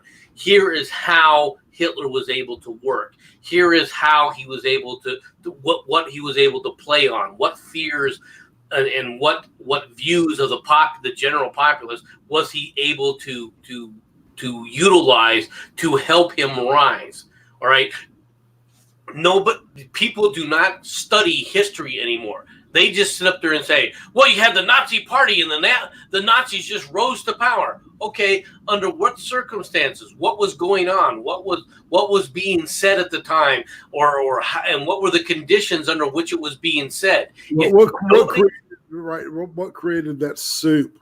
Right. If you don't examine it, all right, you're damn near you're going to repeat it. You're right. You are going to repeat history, and it's in its worst forms. And unfortunately, I'm going to be real blunt here. We're seeing that. We are seeing that come to fruition. Thank you. Well, no, and that's the ultimate point of this show tonight, guys. Are you seeing the rise in the United States of what they would have called in the 1850s the firebrands, right? The people from South Carolina who were just like, you know what? We've had enough with all this bullshit. Go fuck yourself. Piss up a rope. I think we are. I think that's where we're headed. And I'm worried about my kids. I'm going to let that just hang there. Go ahead, guys. All right, I'm going to make a comment about learning, because Uzi and I were talking about this last night, literally, about how what they're teaching seniors in high school to read, right, literature-wise. I was taught, and this was unique back then, we got to read Brave New World in 1984 and breaking them down and talk about it. And it was probably because, it was probably Cold War shit too. But I'm grateful that I had to break down and study Winston Smith and his motives, the reason that the government had been set up like it was, the guy that tries to deconstruct his mind is doing, the whole memory whole thing, all that shit. Well, and irate, it's not only that, it's also, okay, my kids are in middle, high school, and elementary, so I have them all over the spectrum, right? None of them have brought home Macbeth. Isn't that a fucking issue? Where are the classics? Man, that's a good question, because and look, here's the deal. The kids that are just now entering college are the people that were the first graders of Barack Obama's educational system, okay, which is a leftist educational system. It has nothing to do with color. All right, he was a hardcore leftist, and the educational system was reset and redesigned towards a narrative, and which is white men are horrible people that did horrible shit, and especially the British. You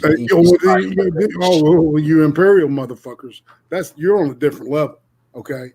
What we did was god awful. What y'all did was even worse, right? I mean, the first thing that fucking Barack Hussein Obama did, Barack Hussein Obama did when he got in office was he sent the Winston Churchill bust that was in the Oval Office back to the United Kingdom. Yeah. Does anybody know that? Yeah, I was actually going to bring that up myself. Yeah, and that was symbolically exactly what was going to happen and what has happened. And another thing actually was like just a few months before he left, and we were getting up ready for the upcoming vote of whether for Brexit, and he openly stated that if we leave the EU, he's gonna, why do we think that America's going to trade with us? He will make sure that we're put on the fucking back of the line.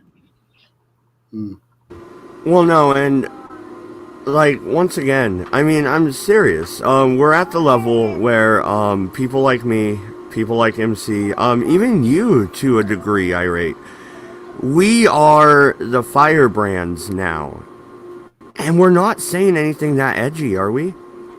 I mean, I think 10 years ago, we would have been normal America. Now we are the outliers. We are insane. I used to spend every fucking Friday and Saturday night arguing with skinheads. Nazis, real Nazis, right? And I mean, that's kind of what we did. They had their group, we had our group, some of us played music. And today I am a Nazi, according to some people. Yeah, no, okay, we make stupid jokes. We talk about Nazi penguins, and we make fucking jokes about glassing the Middle East. Okay, yeah, we make silly jokes. But you know what happened when a real Nazi, a real white supremacist came on my show? Patrick Little lasted a minute and a half before he rage quit. Okay, if that doesn't tell you who we really are, I don't know what will. What was that? Yeah. Oh, MC, tell them who Patrick Little is. Patrick Little was a. I mean, he was like Richard Spencer on steroids, and I'm not sure how Mad Dodge did this, but he actually convinced him to actually come on our show. Or on his show, rather. This is not mine. This is Mad Dodge's show. He came on Mad Dodge's show, and I was one of the panelists. And he was late, and he finally came on, and then he started going into his normal freaking crap about how the Jews were responsible for every bad thing that's ever happened in the world. All right. At which point I was like, okay, it's time to say no. You don't know what the hell you're talking about, because he doesn't. You're just they can't back anything up with the actual facts. Right. And so he then tried to bring up, he got more and more frustrated with me, and then he tried to bring up, well, there's Israeli soldiers that are sitting up there wearing T-shirts that sit up there and say, a 2-for-1 sniper shot. And I was like, yeah, so? And he absolutely exploded. He absolutely he started going, you're the one of the Jews. I knew it. I knew you were one of those Jews. He went off for about 15 seconds or so, and then rage quit, and then left. And I was like, he outed me as the Jew. So after that, I was outed as the Jew. No, it was funny, Irate. He left out a really funny part. So at the beginning, I'm like, hello, Patrick Little. How are you? You're running for office in California. What is your political platform? Yeah, he did. Yeah, and he goes, I out the Jew. I'm like, wait, what? like that's your political platform? I'm outing all the Jews, god damn it. Oh my god. You're one of those dirty Jews. I knew it. It was like one of those fuckers on pole, man. Shit. It's like me when I get blind drunk. So Yorkie, I just imagine Mel Gibson in that DUI fucking stop right now, and that's you. I knew you were Jewish. Do you know I'm black? Do you know I'm black? No, you're Jewish. I see that nose. Like, what the fuck? Dude. But I mean, the nonsense that goes on, all right, and I'm going to be real blunt. Are white supremacists, are they dangerous? Yeah, they are.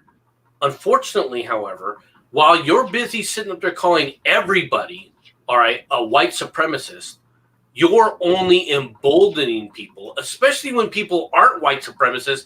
You're calling them a white supremacist just because you disagree with some political philosophy because you're a freaking raging freaking leftist. What you're basically doing is that person starts to ask the question because you haven't taught them who the damn freaking people are. They start going in their mind, well, maybe I am that guy. Now, they're not going to go, wow, I've got to change my ways. They're going to go, yeah, okay, then yeah, there's nothing wrong. It's who I am. Why shouldn't I be proud about who I am? Next thing you know, they're calling themselves Nazis without even knowing who the Nazis are, and they're going to these freaking rallies, giving them support. And if you noticed, the Nazis are no different than the average leftist. They do a big thing about here's what we're doing, but they never tell people the truth. They're not truthfully telling people what's going on. In fact, they're hiding the truth from people. That's their whole goal, to hide the real agenda. Because once they seize power, then you'll see it.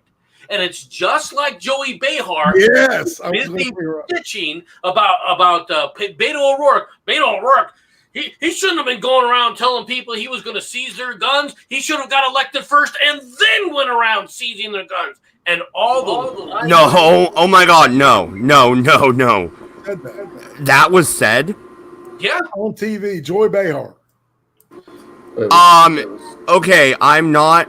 Okay, Mad Dodge Productions. Everything is opinion and comedy. So please do not take anything Mad Dodge Productions says as fact.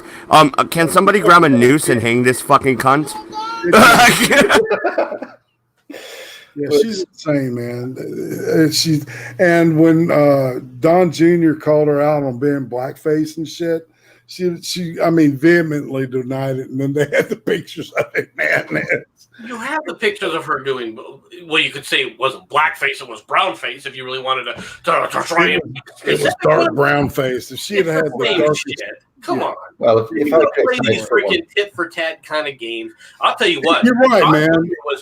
When he was on The View, he was a lot nicer, all right, than he was a hell of a lot nicer to Meghan McCain than I would have been. Because when she went on there, you and your father have hurt a lot of people, and there's a lot of people that were hurt by your comments and everything else. I'd have responded with, yeah? How many people did your freaking father hurt? If you want to play these goddamn games, let's freaking play these games. You want to play? The clubs are off, bitch.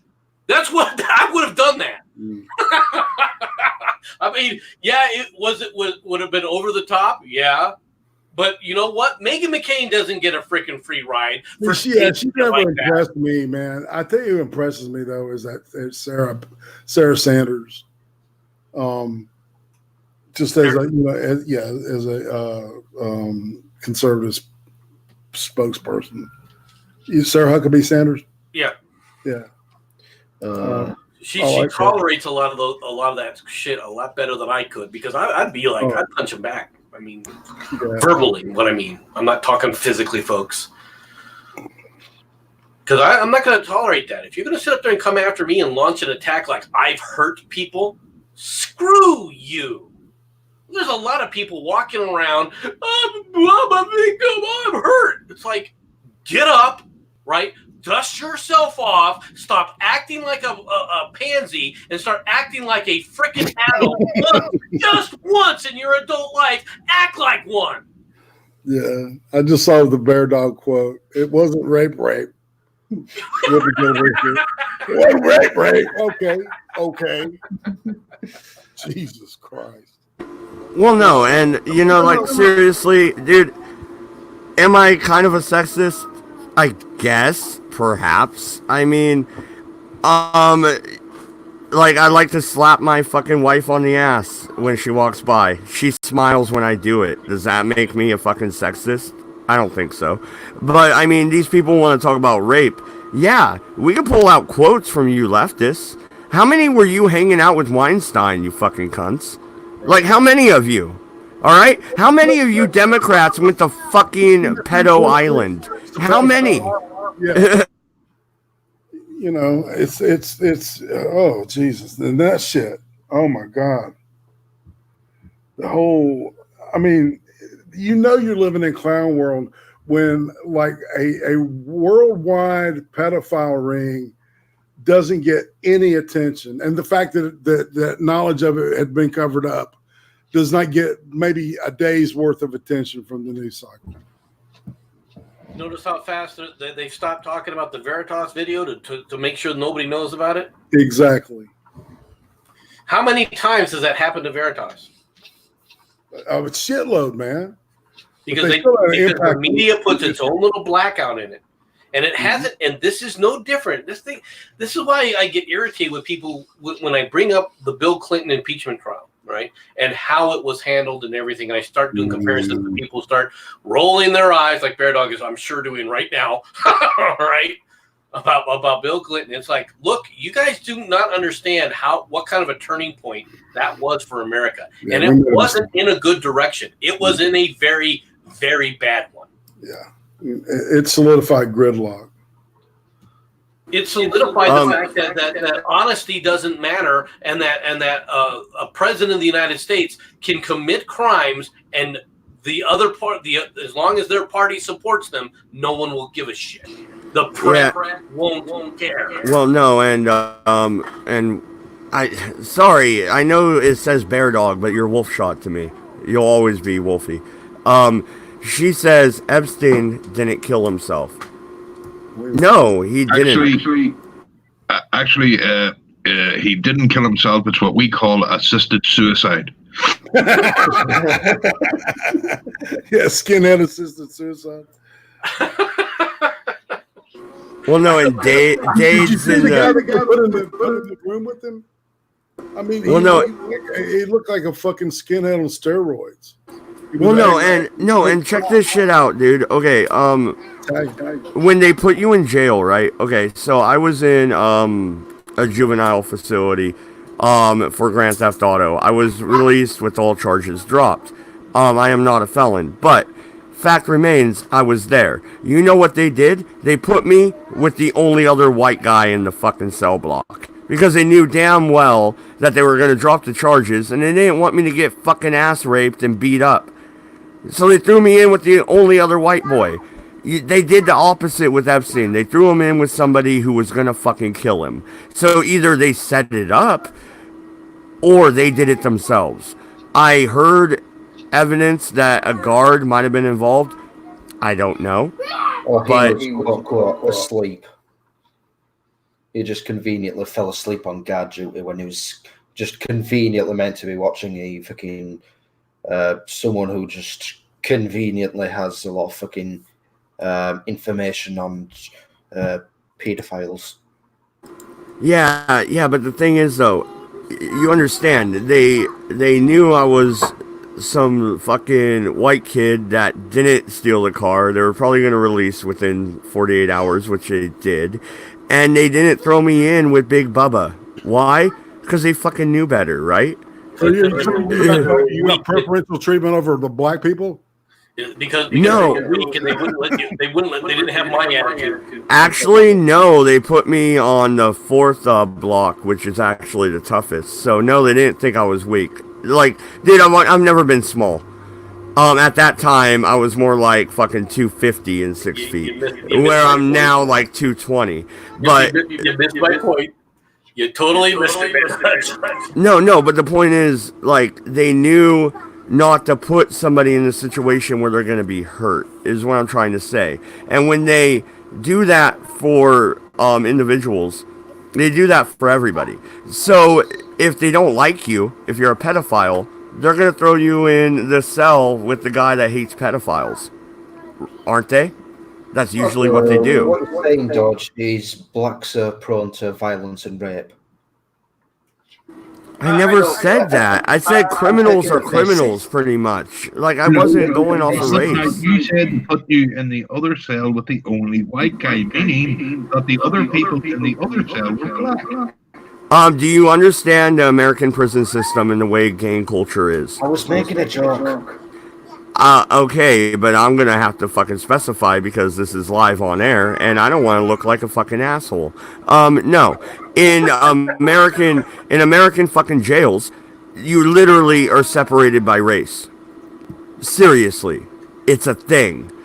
You can't go hang out with Tyrone, okay? Tyrone's gonna shank you just because you're white, because that'll get him cred with fucking whoever. Like, I don't have another fucking basic name here.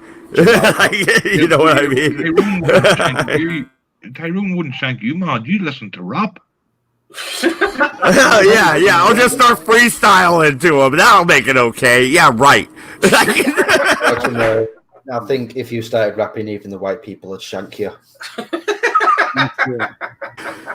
Well, but you do understand that about American prisons. And these people, I was watching a video, right, where Gavin's talking about prisons. And, like, we dehumanize these people. We don't even add them to the rape statistics.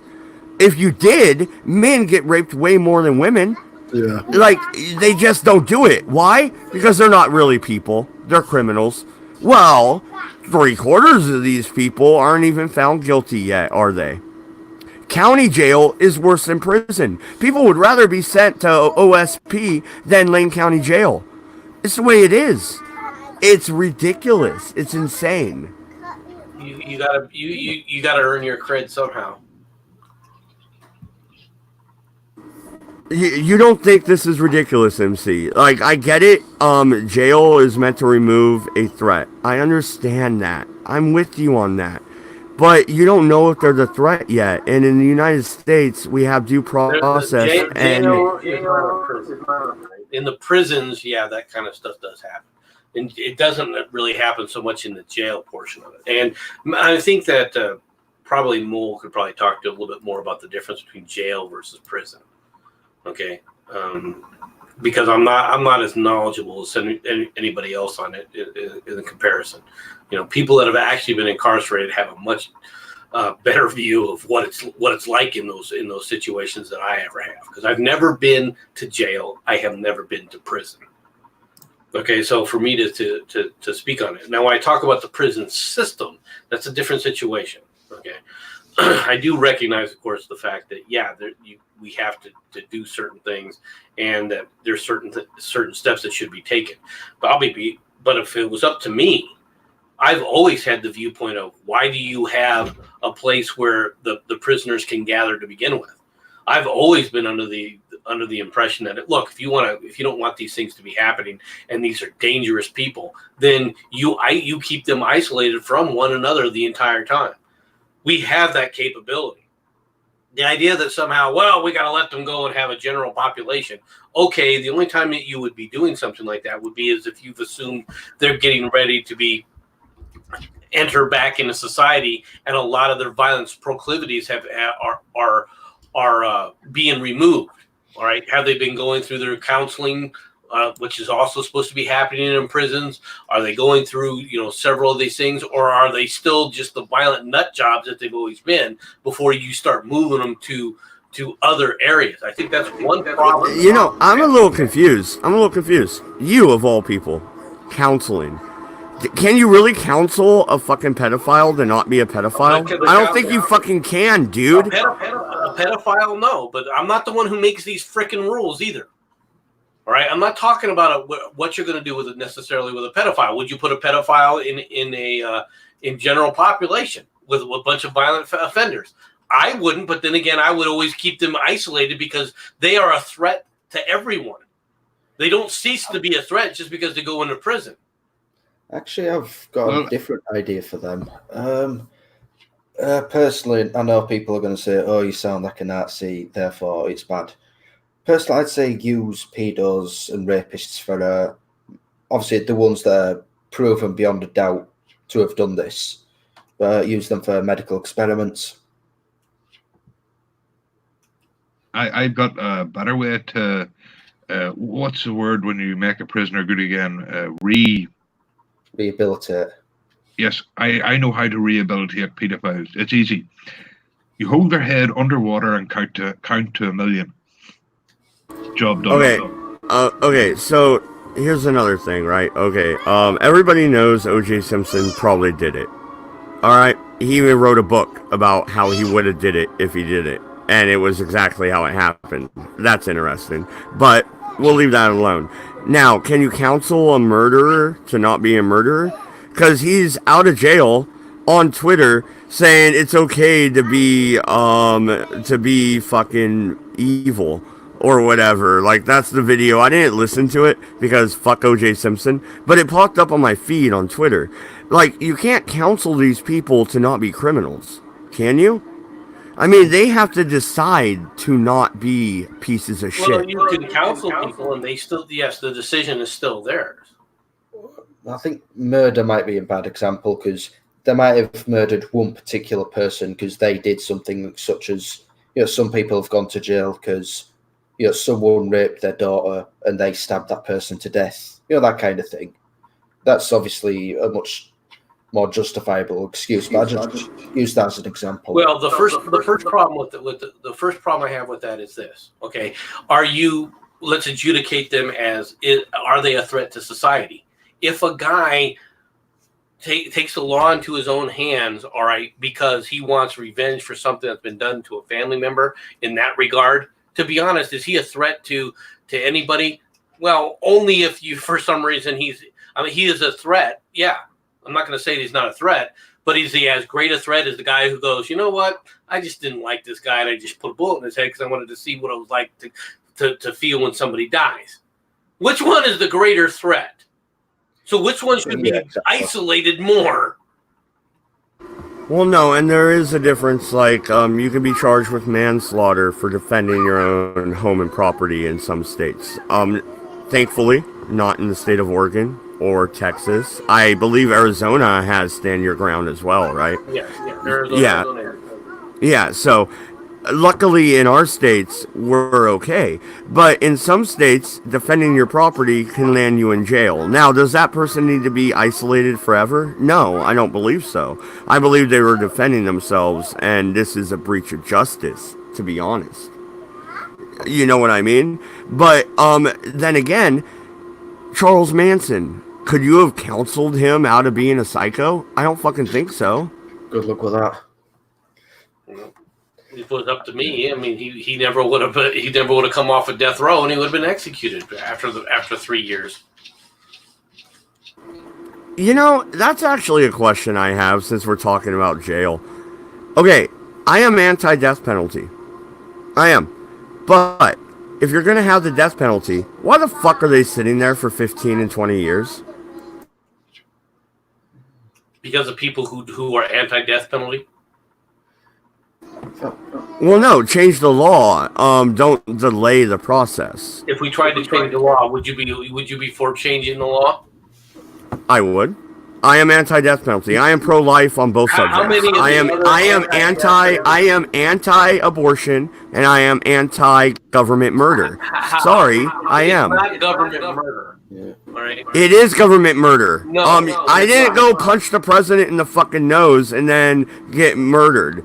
And if the governor himself can call up and go, don't murder this guy, then when he doesn't pick up the phone, no, wait a minute. No, when he doesn't pick up the fucking phone, then it's murder. It's on his hands. It's not murder because if what you're saying then is that it isn't a crime. And because a governor could just as easily call up and say, yeah, this guy, he's not guilty, clemency, boom, pardon. They could do that for any crime. So to sit up there and say that it's not murder is silly. If you use that same standard to a crime at all. If he can call up and stop an execution, and he chooses not to, the blood is on his hands. No, it isn't, because it's not a murder. Okay, whether you like it or not, okay, is he killed by the state? Yeah. Is he punished by the state? Yeah, because the state issues punishment. That's the difference between vigilantism, all right, and it's the difference between murder. Just because a person dies doesn't make it murder. I believe any government-sanctioned killing Okay, other so when than a soldier goes out for war, high. all No, the wait a minute. I have one caveat. caveat. That's treason. So Treason's in the soldiers are Constitution. murderers. So soldiers are murderers. All the soldiers are murderers. That's sanctioned. That's state-sanctioned killing. You want to do this? Bring it. Okay. In some cases, the answer is yes. In the case of Pearl Harbor, we were attacked first. It doesn't We matter. took them out. It doesn't Now, matter. in the case, Did we allow ourselves to be attacked? ooh, irate went somewhere I wasn't gonna go. Ooh, you two go ahead. I'm gonna go grab a beer. I'll be right back. There's a question there, that some people will ask. Some people ask the wrong. No, we do not allow ourselves to attack. Okay, I've seen all that data that they try to claim, and were stupid clues missed? Yeah, but then again, that's perfectly understandable with the kind of idiots that are roaming around. Okay, in the movie Tora, it kind of spelled out that kind of miscommunication, with the Japanese consulate trying to translate into English and it taking forever to type and shit. Should things have been taken more seriously? All right. Should these indications have clued people in that there was an attack? Well, first of all, did the government know that the Japanese were likely to attack them? The answer to that is yes. Did they send warnings to all the commands that there was a likelihood of a Japanese attack? Yes, they did. Did a lot of that fall on deaf ears? Yeah, it did. And that's why the Navy was split. Because of for a variety of reasons, not the least of which is no one was really believing that they were going to be attacked. Yeah, but that was one of the main reasons that the most of the aircraft carrier groups were on maneuvers up north, away from that action. That was a smart call on who was it that made that call? Halsey. Well, I'm not sure it was. I think it was. I'm not sure it was Halsey. Halsey wanted to be on maneuvers, but yeah, he was part of that. But I don't think it was his call. I think it was one of the other calls. It was one. It wasn't Shore, though. Because it wasn't. It was someone in Sync Pack, but it wasn't Sync Pack. You know what I mean? Right. Right. So yeah, that they at least were we need to go out there. We need to be patrolling. That was their idea, though. Their idea was they wanted them out there on patrol. They guessed wrong because they weren't thinking of an attack against the reason they guessed wrong is they didn't think that the attack was going to be against Pearl Harbor. They thought it was going to be against a different asset that was more likely. Like Aleutians. Right. So I mean that's the reason they were doing that. But and they weren't there, all right. And thankfully they weren't because we needed to have a response. What if the carriers would have been in Pearl Harbor when the attack happened? Would it have changed anything overall? No. There would have been a. First of all, the first thing that would have happened is as the attack happened, it couldn't have happened the way it did. Number one, all right. Number two is the focus would have been on those carriers, not on the battleships. So the battleship row, we probably would have had fewer casualties. Now, would it have been a devastating attack that would have set us back? Would have Midway have happened? It's unlikely that Midway would have happened. It's unlikely that the Coral Sea would have happened because we'd have been limited in our carrier fleets. All right.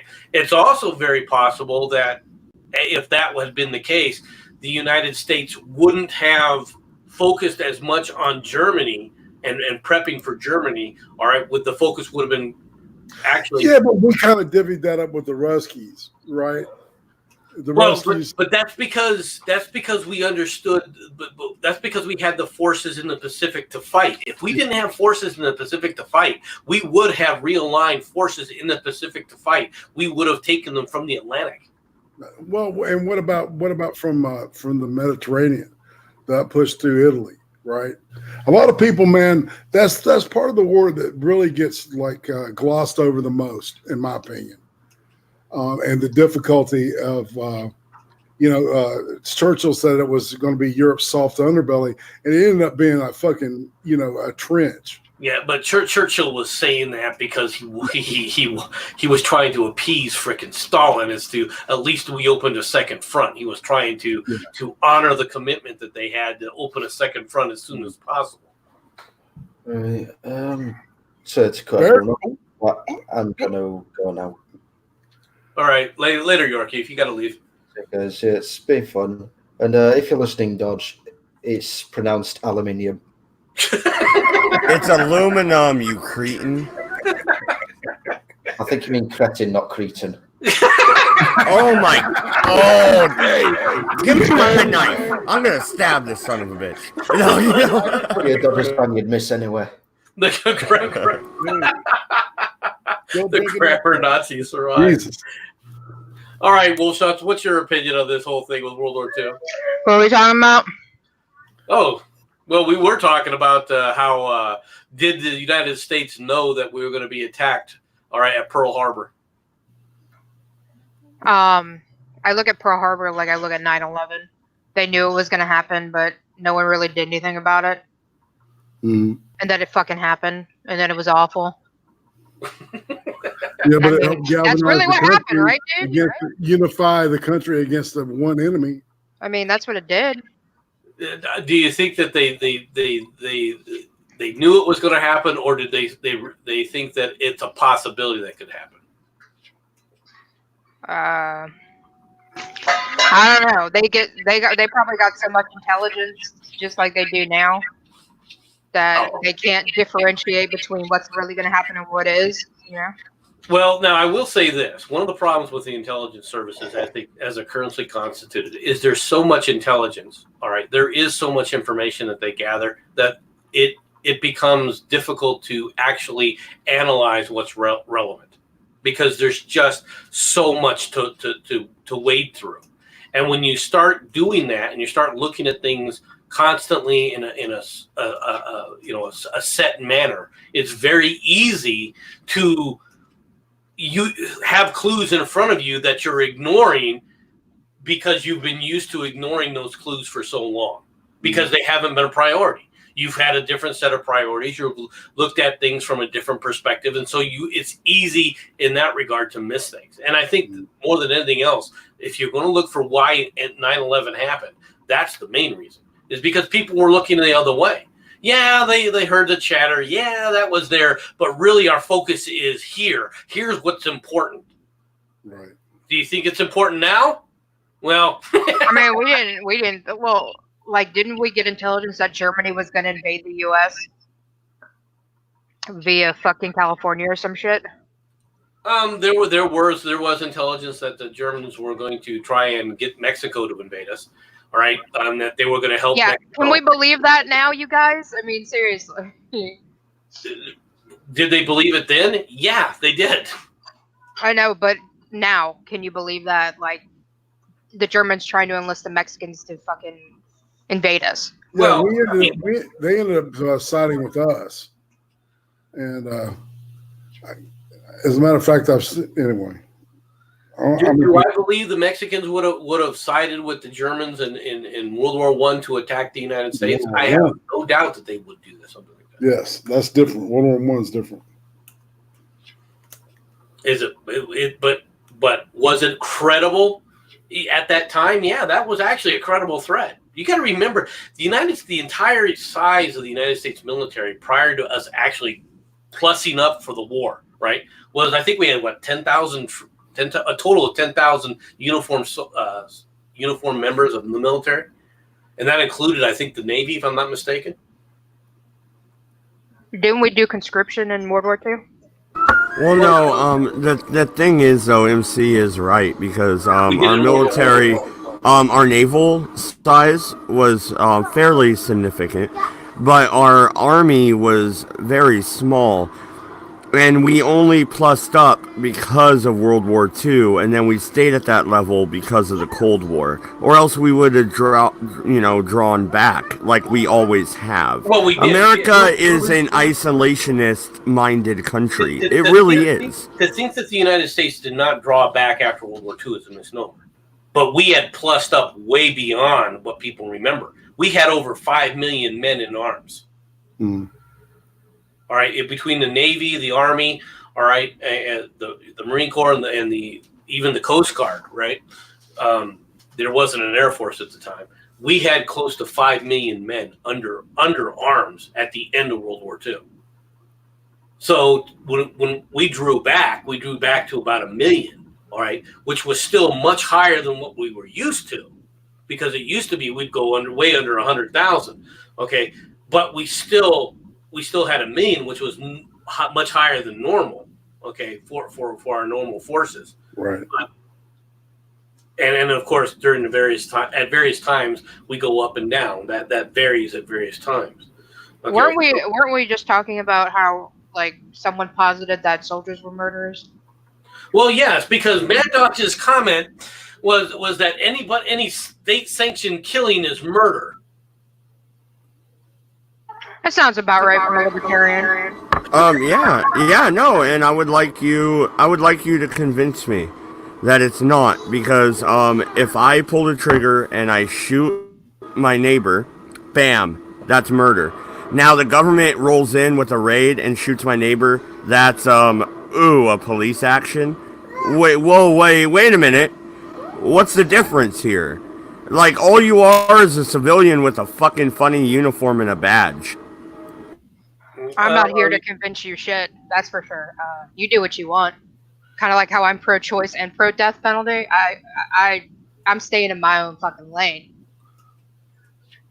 But MC is going to convince you that soldiers are not murderers, though. Soldiers are not murderers. Just because the state sanctions a killing, the killing of somebody else, doesn't mean it's murder. Yeah, I think it's a semantic issue at this point.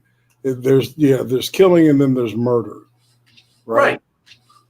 That's exactly right. There's killing and then there's murder. Right. What's the reason that for an execution?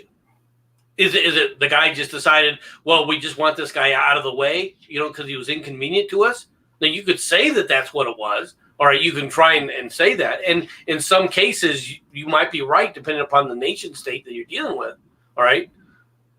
You may say that something wasn't legal, okay, if you want to say something like that, and then claim it's not murder. But if you're going by what the state sanctioning killings goes, all right, whether you like it or not, states sanction killing when they declare war, regardless of why they declared war. So if you're going to sit up there and say that that's the case, then what you're doing is you're condemning everybody as a murderer that ever put on the uniform and fired a shot in anger. All right. Wait a minute. You said fired a shot in anger, not a shot in the line of duty. There is a difference. Words have meanings. Words have meanings. So if you actually have anger and venom, that's a term that's been used, all right, since the frickin' dawn of the frickin' state. So don't come back and try and preach to me about words mean things. If you're shooting a firearm in anger, that is actually a definition of murder. I believe that's murder in the first degree, actually. Someone should accuse me of murdering a fucking deer then. You just murdered. Someone should put me right up for shooting a deer in the fucking face. And you attempted to murder the guy that was shooting at you because you were doing it because you were happy, right? Or were you that's called self-defense. I'm not a fucking idiot. There is a difference here. No, there is self-defense where, like I said, we were attacked at Pearl Harbor. That's self-defense. Now the gloves are off. Go fuck yourself. Like Hiroshima, we should have did that 3 fucking times. Fuck them. You know what I'm saying? But Afghanistan, Iraq is a big You know what I mean? What do you mean, Just how many times do our people have? Did 9/11, all right, happen? Yeah, that's Afghanistan. Iraq? How many times do our planes get shot out of the sky? How many times?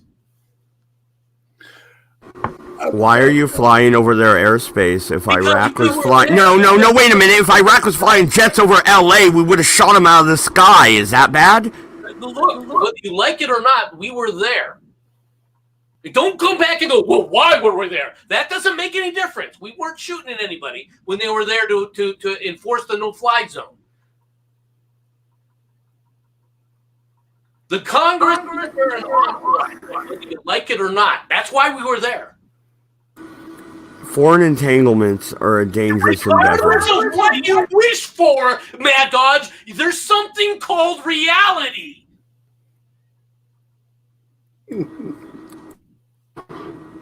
Why can't we just keep to ourselves? Like, what made Iraq a national defense threat? No, seriously. What made them? Wait. Even if they were gassing the goddamn Kurds, are we the Kurds? Last I checked, I wasn't fucking a Kurd. World War I and World War II are the reason we can't just keep to ourselves. Europe's not our fucking problem anymore. Let them handle it. Fuck France. Can draw down. I do agree that we can draw down now, all right? But that wasn't the situation 20 years ago. You act like the world just, oh, look at where we're at now. But there's a problem with that view. It ignores what went on before. The very Okay. 20 years ago, 1989, we totally could have drawn down right after that wall. You know, that big fucking wall fell down. Right after that wall. In fact, we drew down too far right after that wall, which is why we're there. Because we drew down too fast and too far. Why do we care about what Russia does? Why do we care about what the Turks do? Why are we giving millions and billions of dollars to France? Whether you Why? like it or not. ICBMs, brother. I'm sorry, go ahead. I'm interrupting. No, that's all I was saying. They have like ICBMs, nukes, like they can fuck some shit up, you know, and so we have to. Our relationship with countries of that size and that ability militarily, you have to approach it from a completely different standpoint than say what the typical libertarian stance is on this. Is like, you know, you stay out of my side of the neighborhood, I'll stay out of your side of the neighborhood, and we'll get along, right? Which is fine, but see, in those different neighborhoods, you've got different situations, different politics, and we can't ensure that we're not going to get pulled into something. You know, I mean, you look at all the bullshit that's happened on fucking YouTube, and people getting pulled into shit. Think about that. I totally agree, Irate. I understand what you're saying, and I don't really disagree with MC completely. I mean, this is also for the show, you know what I mean? And yeah, there you go, state secret, guys. But no, let's be real here, though. When you're looking at Russia, if Russia nukes us, we nuke them, the whole world ends. Does anybody want the whole world to end unless you're a psychopath? It's called sheer destruction. MAD. Yeah. Are there certain psychopaths? Yes. There are people who want to see the world burn. I mean, we learned that, didn't we? There are people who want to do it, and a whole lot of them go Allah Akbar because their religious teachings tell them that that's what they should do, and that they should take the whole world down. No, okay. Yes, you're right. But I will pose this question to you. And then Dade just joined. I'll let him talk and the rest of you guys. Okay, I'll pose this question. Can Iran nuke Los Angeles? Yes. Can Iran nuke Washington, D.C.? Yes. As soon as they develop a nuke, do they have the capability of nuking Washington, D.C.? Yes, they do. Are they that insane? Yes. Why can't we just cut these people off? Like, okay, this section of the planet, they're all fucking idiots. Fuck them.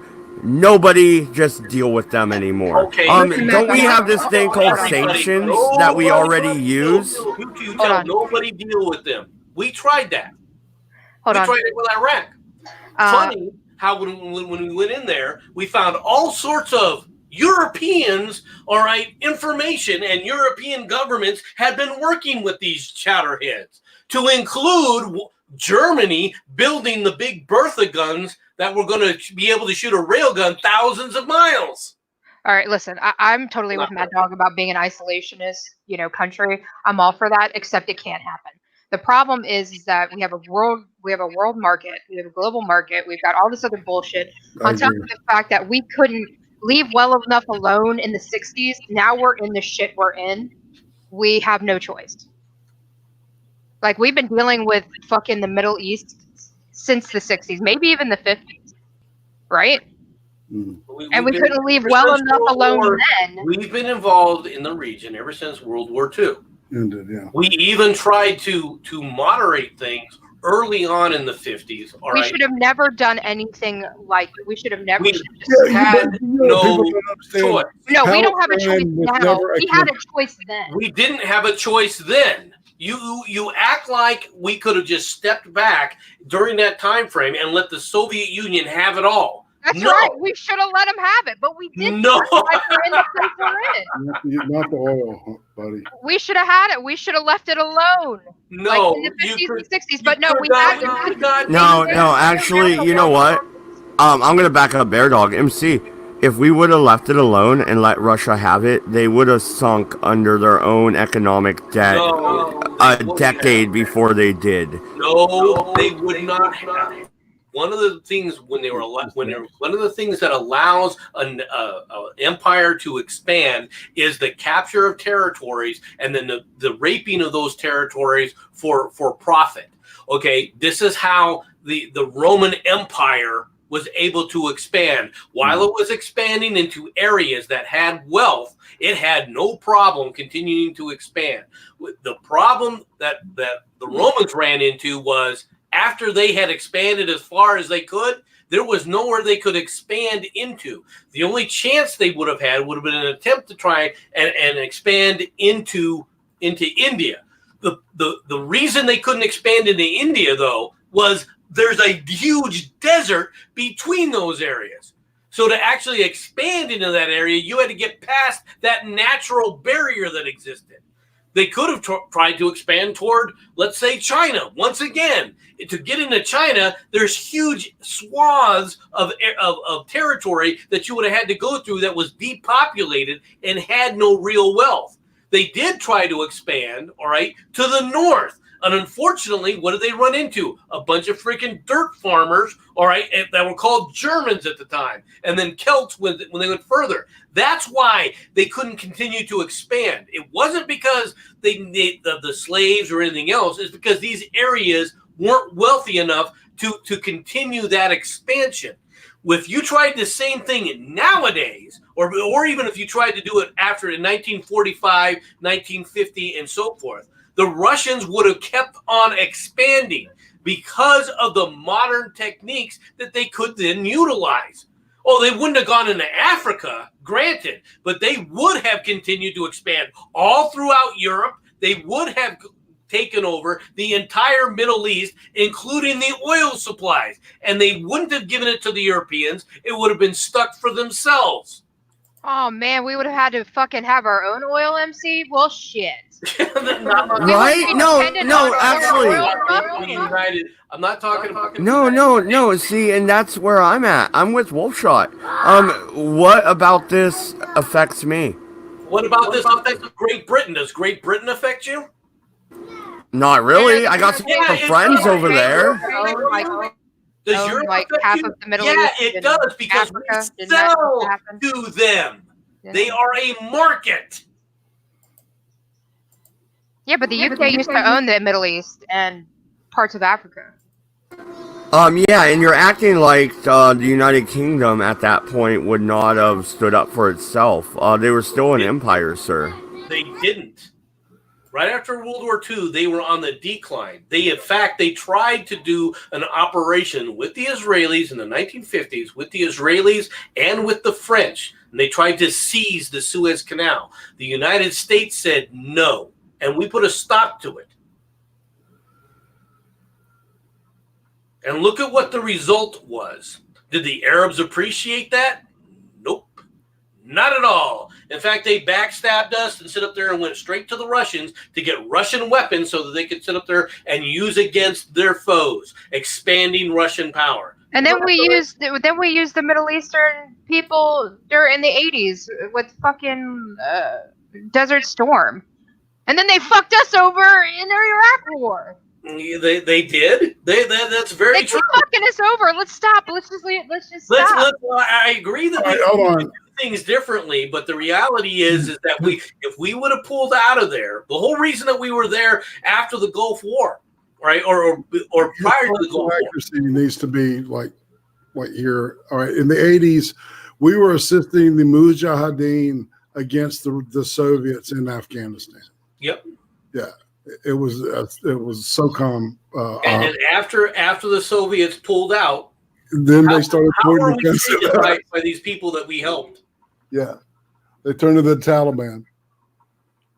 Yeah, why do we keep doing this to ourselves? That's my question. Why are we doing it to ourselves? We were sitting up there doing exactly what you wanted. We sit up there and helped people that were fighting a freedom fight, and we were leaving them alone, and they came to visit us. I don't think I'm the one advocating for helping anybody. I think that was Mad Dog, honestly.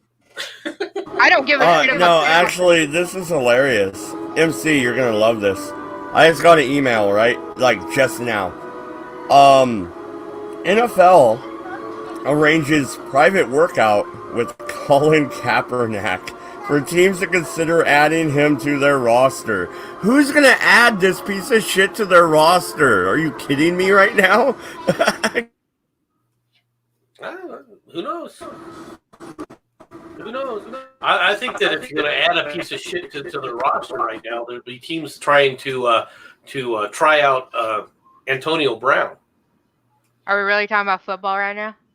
Well, I totally got that email, and last night I was watching the Monday Night Football game. First time I've watched the 49ers in 3 years, and they're my favorite team. That game was a heartbreaker. I hate the Seahawks. That's why in my Discord I was like, fuck the Seahawks. You know what I mean? I'm a Dallas fan, so. Well, Dallas is still viable, right? I think so. Your division. Well, what's their record, right? Because the Niners only got their first loss. I just hate the Seahawks, so I'm like, fuck you. But we're still 8-1, right? Yeah. So, but the division, the NFC East is atrocious, just atrocious.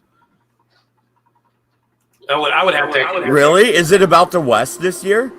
No, Dallas is first in the division, but our shit just sucks. We've been sucking for like years now, forever. Yeah. In the NFL East right now, the NFC East is the Dallas is I think on top, if I'm not mistaken. We're first. It's just the Emmitt Smith era. Oh my God! Don't talk to me about that. Yeah. Breaks my heart. I miss him. Yeah, I feel you. Troy, well, you guys are tied with 5-4, but you have the tiebreaker against the Eagles, if I'm not mistaken. Oh, fucking Eagles, man! Jesus. I'm not 5-4. Dallas is 5-4, but Dallas has beaten the Eagles, so therefore they're on top of the division. Hey, don't get me on college ball, man. Alabama, Roll Tide. Oh no, man, dude, that game, it hurt. It fucking hurt, man. But yeah, but so they're Colin Kaepernick is trying to what? What is that? Who we're talking about?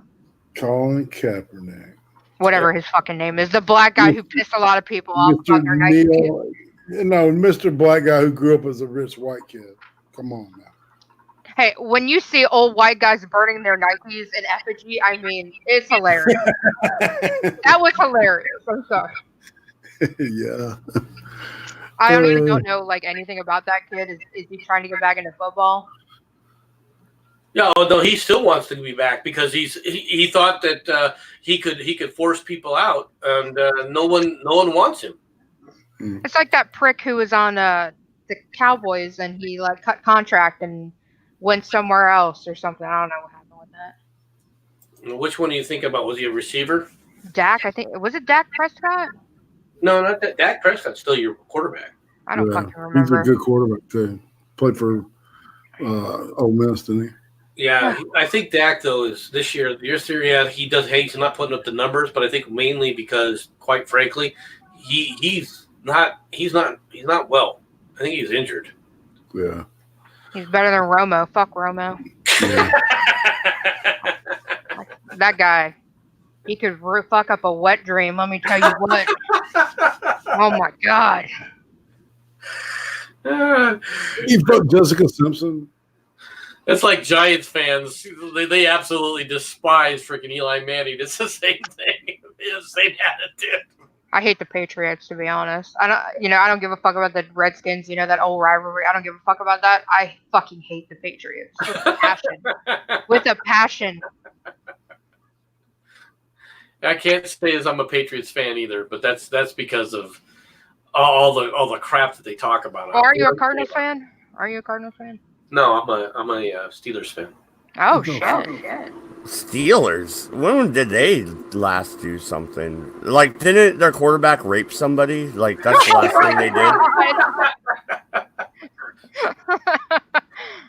No, he did not rape anybody, regardless of the stupid crap that people say about him.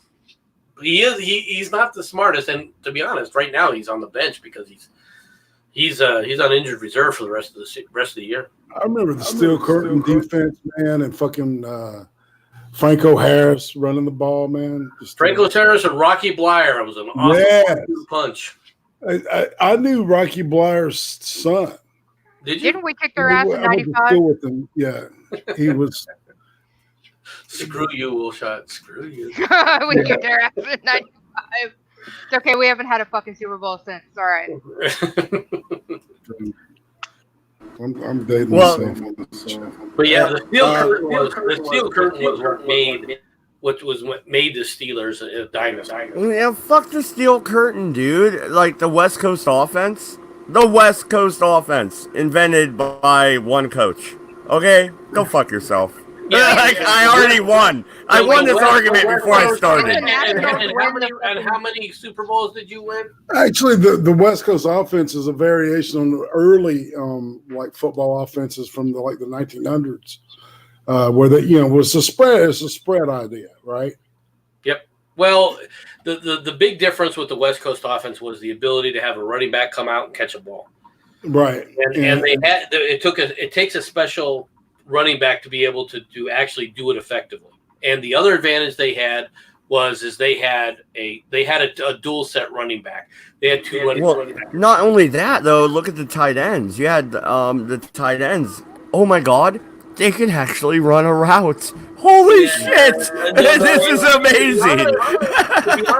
It had more to do with the fact that they could run either the fullback or the halfback, either Roger Craig or Rathman, and both of them could catch the ball. That's what made the difference. Is you couldn't ignore them anywhere they went on the field, and it created with the new rules. It created a dynamic, and of course, it doesn't help matters that you had probably the best receiver ever to play in the NFL with Jerry Rice. Well, and need I say it, the best quarterback ever, Joe Montana. Sorry. It's a fact. And I'm a Steve Young fan. I prefer Steve Young, but if Joe Montana had played 10 years earlier, he would have been a one-season wonder. You're a Notre Dame fan, aren't you, Matt Dodge?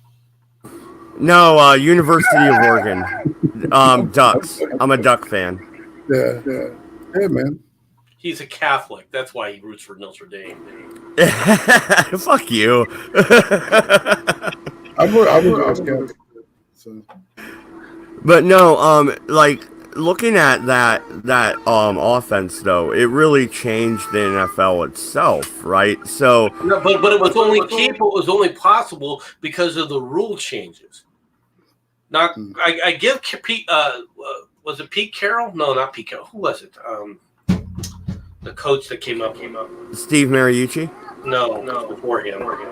Oh, Way before him. I'm trying to think of it as a name, but he was the one who did come up with it. But the reality was, it was only possible due to the changes that protected the receivers. Prior to that, the receivers were just, if they survived at all, it was amazing. Receivers had to be tough back then. Dude, they fucking had fist fights in the fucking, and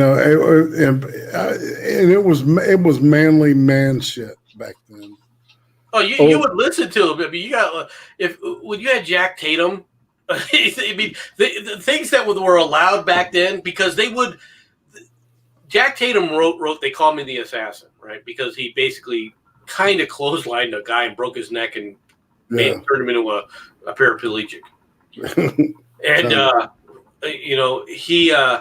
he wrote a book called "They Call Me the Assassin," and he let things be known. Like, for one thing, at the beginning of the year, all right, the Raiders defense put like $100 each or $1,000. I think it was $1,000 each, which was big for that time. Right at the beginning of the year, everybody in defense ponied up, and the one who got the most points at the end of the year won all that money. Right? It was. And they got you earned points by if a person was helped off the field, you got 1 point, and if they were carried off, you got 2 points. Okay, and so if you were both in on the hit, you shared the points, right? That their whole goal on defense for the Raiders for those in those years, and that was the years of what was that the coach Snake. That was the quarterback. That was Jake the Snake. But who was the coach? He does Madden. John Madden. Madden, yes. Madden was the coach, and and they would go out there. The defense's attitude wasn't to win the game; they just were going out there to hurt you. Their goal was to hurt you. You want to hear a weird piece of trivia about John Madden? He hated flying on airplanes and would do anything to not fly on an airplane. Yeah, he bussed everywhere. Yeah, he would. Or take a train. Exactly. Yeah, he refused. He refused to fly. I just always thought that was funny as hell because, he ran a fucking tough bunch of motherfuckers, man. Oh, they were mean. They were thugs, dude. That's really the only way you could describe it. Is they were just harsh. I mean, but back then, that's the way defenses were, right? You had to be a tough son of a bitch to be a quarterback at all. Well, they grow their fingernails out and then jab them through their fucking face mask into their eyes and shit. Yep. Well, they would do that whole thing about slapping them upside the helmet to knock them, and they'd give offensive linemen concussions. Mm-hmm. Face masks. Or Deacon Jones. Deacon Jones was a master of that. He would literally dip his hands in plaster, right? Plaster of Paris for like a cast, and he would make a cast of his hand. So he could use it to slap the guy in the head, right? If he got him correctly in the ear hole, it would cause them to buckle. There are pictures of this. If you go back and study the film of those days, you'll see Deacon Jones' head snap, totally forgot about that. And their knees just buckle. It's insane, man. Dude. Oh my god, dude! Actually, that reminds me. I remember watching the game where Garrison Hurst broke his knee, and dude, doxing. Oh, this horrible dog. What was that? You don't know what that was. Yeah, that was weird. Okay. But no, I remember Garrison Hurst. You remember when he got tackled and his knee buckled and the bone, like, it came through his fucking skin? right? Like, that was bad. And they replayed that like 5 times over. And I was like, oh. When Taylor Lawrence Taylor took out Theismann, ended his career, but he shattered his knee or his leg, broke his leg in like two places. They immediately, after the tackle, they immediately start waving the medics on because Theismann was done. That's how football used to be. Now it's not that way anymore. You know what I mean? Well, they made it. They allowed the safety gear, all right, to become too effective in the regards to not just protecting now, but they could be used as a weapon, and that became the problem. Well, no, and I think the concussion problem in the NFL has a lot to do with the helmet and how your head rattles in it when you get hit. That's why rugby players don't have the concussion issues that football players have, in my honest opinion. Well, yeah, because people using it as a weapon. I think you're right. Yeah. But also, I want to throw Wolfshot back on here. Wolfshot, remember that game? You said you were a Dallas fan, so I bet you remember this because this was hilarious to me. That game where Terrell Owens spiked the ball on the Dallas Star. Not once, but twice. And then a former Niner is just like, you know what? Fuck this motherfucker. And he's playing for Dallas now. And he fucking lays T.O. out in the middle of the fucking field. That was hilarious, wasn't it? And I'm a Niner fan. I thought it was hilarious for the spike and the Star. Because fuck the Cowboys, right? But the Cowboys, too, had one there where, like, yeah, fuck you. Well, to be honest, I think that's one that right there in and of itself should almost disqualify Terrell Owens from ever going to the Hall of Fame. Dude. Really? Why? Elaborate on that. Because a little bit of showmanship. That's not showmanship. That's poor sportsmanship. Okay. If you want to say it was showmanship, doing it once, fine. Going back there to do it again the second time, that isn't showmanship. That's poor sportsmanship, and he shouldn't have been rewarded for it, ever. Yeah, but you remember the year this happened, right? This was after the '90s Dallas and Niner rivalry, right? Like, I don't care. It's still poor sportsmanship. That isn't something that's happening necessarily on the field. That's not people, as part of the game. That is nothing to do with the game. All right, that was completely outside the game. It was completely unnecessary. Okay, well that's in my opinion, and I'll let you have your rebuttal. In my opinion, that's kind of like saying a baseball player gets hit by a pitch and he rushes the mound and knocks the pitcher out. Starts a brawl. He should be barred from the Major League Baseball Hall of Fame. No, that's not the same thing at all. All right, that's more along the lines of, all right, you get chin music, all right, and you wait till the game is over and you take a bat and you beat the pitcher with it. Oh, you're talking like Nancy Kerrigan and the hockey, or not hockey, but the ice skating thing. Yeah, because it has nothing to do with Harding. the game. Oh my God, you're so embarrassing. It's Nancy Kerrigan and Tanya Harding. I don't know. I said hockey because of ice. I don't watch those ice things. It's not my thing. I don't watch men play sports. I watch women play sports because I like the ladies. I don't like watching other men touch other men's butts, unlike some people. So you love volleyball, I guess. Yeah, why not? Volleyball's hot. Fair enough. I remember in high school going to the women's basketball game, and just my head would just be nodding. And I'm not even really there. I'm not watching. I don't know the score. Just fucking glistening with sweat and these sexy fucking bodies. Not so top heavy, so whatever, but great asses. Wolfshot knows what I'm talking about. I like that. Wolfshot knows she's a lesbian. Well, I'm not being a dick. She knows that we've gawked at bitches before together. Oh no, I was just making a joke. Yeah. That's all.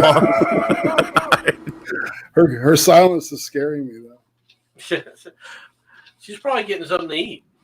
It's getting kind of late right now. It is. I've been sitting here for about a half hour, 45 minutes after Matt was like, "Oh, I'm going to ask you this question," and asked Dade something like half hour later. It's like, fucker, I could have cooked a turkey by now. In half an hour? That's one hell of a fast turkey. It's called flash frying a buffalo. One thing I do want to point out, right after World War II, no, we couldn't have, because as soon as we got rid of the Nazis, we got the Ruskies. That's historical fact. So everything that MC says is absolutely historically, factually accurate. Yep.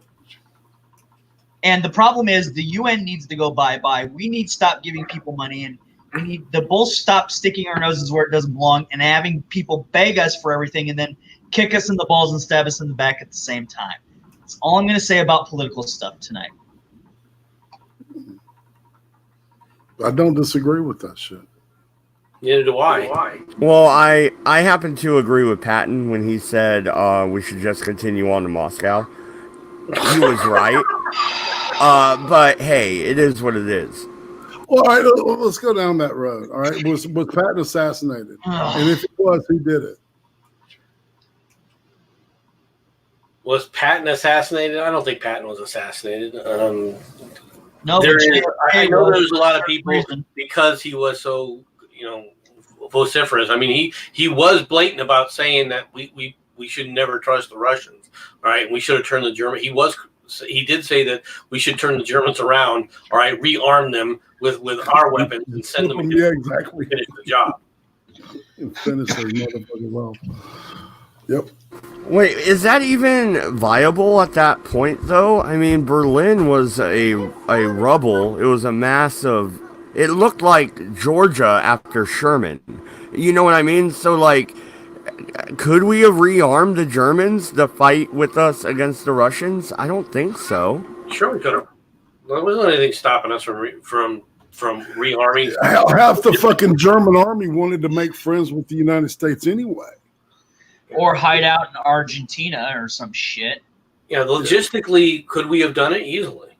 Yeah, easily. We were the world's armaments factory, right? Yes, the Russians had a lot of tanks.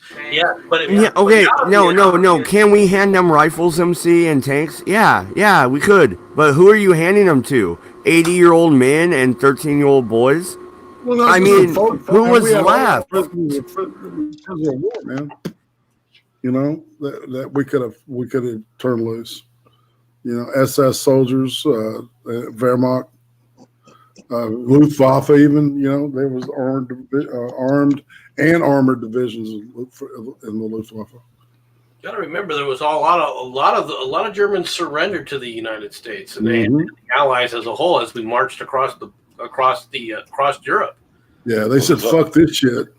Yeah, it was either that or get rooted by the Germans, by the Russians. That's right. So yeah, we could have created an armed force to have gone after the Russians. All right, would it have been an easy fight? No. However, the Russians, all right, were not in a position from an air power perspective to stop us. Right. People really overrate, all right, how effective and how good the Russian Air Force was. It was atrocious. And the United States, with Great Britain, with heavy bombers and long-distance bombers, they would have been obliterated because we could have obliterated their logistics chain. And one thing the Russians had learned was you need to feed your troops. You know, the best battle fighter that the Russians flew during World War II was the P-47? Pretty much, yeah. So the idea that the Russian Air Force, I mean, the Germans even had nothing good to say about the Russian Air Force. They thought it was an absolute joke. Was the T-34 tank not a joke? No, the T-34 tank was a hell of a tank. It was probably the best all-around tank in the war. All right, I'm not saying that the Russians would have been necessarily a walkover, but could that have been turned around? Could we have bombed the Russians back? Yeah. because Well, we gave them we enough have to time to build- move their factories right over the Ural Mountains. Yeah. So they could create that shit in safety. Right, but if you're at war with the United States with our long-range bombers, it we wouldn't could bomb the be fuck out of safe, would they? yeah, those factories would have gone up. First thing. Well, no, and after the European theater closed down, and then we ended Japan. If we would have continued on, well, now we have our Pacific Fleet Besides, as it's time well. for the freaking French to actually step up. We could So I have a whole ass raccoon on my balcony. So I live in an apartment, right? On the beach, right? On the fucking beach. Third floor. And this raccoon has managed to shimmy its fat ass up onto my balcony. And we have shutters, these really big storm shutters for when, hurricanes come. And it was able to squeeze in and become a liquid or something. And its fat ass is sitting there eating the tomatoes my wife grows on the balcony. I thought it was another cat. I couldn't believe, I can't believe what I'm watching right now. Drop kick the fucker. Fucking kill it. They're a rabies vector. Fuck that. I ain't risking getting bit. Rabies vector need no shit. Put some Are you steel caps kidding? on, you'll be right. I ain't fucking getting bit. Oh, so what are you gonna do? I mean, do you fucking call animal control or something? Yeah, we have to call animal control because you can't fire within the city limits and all that. she's thinking about it though. Oh no! Oh, you bet your ass I thought about it. See, that's what a cricket bat's for. No, I don't want to. I don't want to risk it bit. Are you kidding? In her state right now, it's totally dominated by the leftists. If she went out after a freaking raccoon with a cricket bat, she would be up on so many freaking animal abuse charges you wouldn't believe. But let me tell you what, my cats, I love my cats. They want to beat this thing's ass. They are like sitting at the door, just growling and hissing and just wanting like full force to fuck this thing in the ass. Come on, let me at him. Let me at him.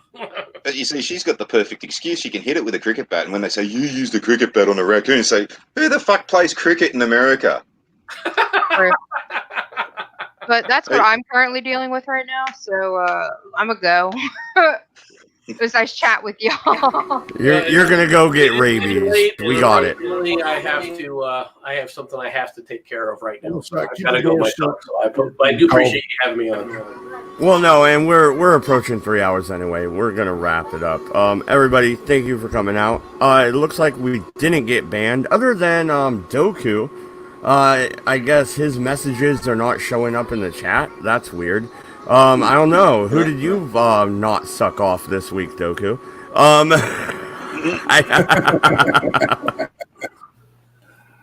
don't know. Everybody, live stopped a long time ago. all right. So I don't know how long we'll be on YouTube. That's a fact. Those changes are coming up, and we're gonna discuss it this week in the next couple days. I'm going to have Mad Woman Muses on. I'm going to have hopefully Ronan and Arthur, and then Mitch the Ripper on as well. And hopefully MC. And we're going to talk about it. Go over to my BitChute. I only have 13 subscribers there. I got 1,500 here on YouTube. Guys, go over there. It's BitChute.com/Mad Dodge Productions. It's pretty simple. Go click on subscribe, because if they ban me from here, I will be over there. My voice will not be silenced. I'll just move it. But if you don't know where I'm at, then you can't go and hear it. So head over there. Anybody want to show something real quick before we wrap up? Irate? Friday night's cream stream. As we speak, I am gathering cringe. I'm just saying. Sunday ice cream interview with Doc Griffin. Finally, we're going to make it happen. And Pink Salmon the week after that. So. Oh, that's awesome! You're gonna have Doc on. I've been hanging out with Doc lately, because he does those late night shows, and I'm up drinking, so I go hang out with him. Like, you know what I mean? So cool. That should be fun. I'll definitely tune into that. MC, are you doing a morning show tomorrow? Every morning during the weekday at 6 a.m. my time, which is 5 a.m. your time, Mad Dodge, and because I'm in Mountain time. So Yeah, I'll do no. a video morning recap of the day's news. I try to do 10 articles. Sometimes I end up with 12 or 13, but I try to do 10 articles in the morning.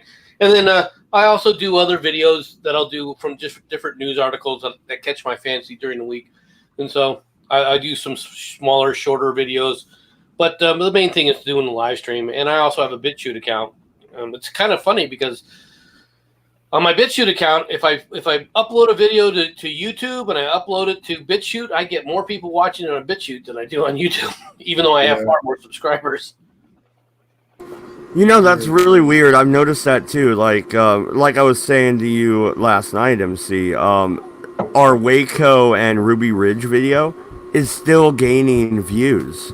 That thing is like 3 years old. You know what I mean? It's still a subject that people want to talk about and listen about, you know? Yeah. So, that's awesome. Check these guys out. Farty, is a regular panelist here on Mad Dodge Productions. He also has his own channel where he uploads just random shit, right? Do you have anything planned, Farty? I don't want to leave you out. Well, I would be still sleeping if the fucking air ambulance didn't fucking buzz me in like after 3 hours of fucking trying to get some sleep from last night. And, well, some cunt got hurt real bad because that bastard was moving. Okay, so it doesn't sound like he's putting anything out. All right. MC, funny you said 5 a.m.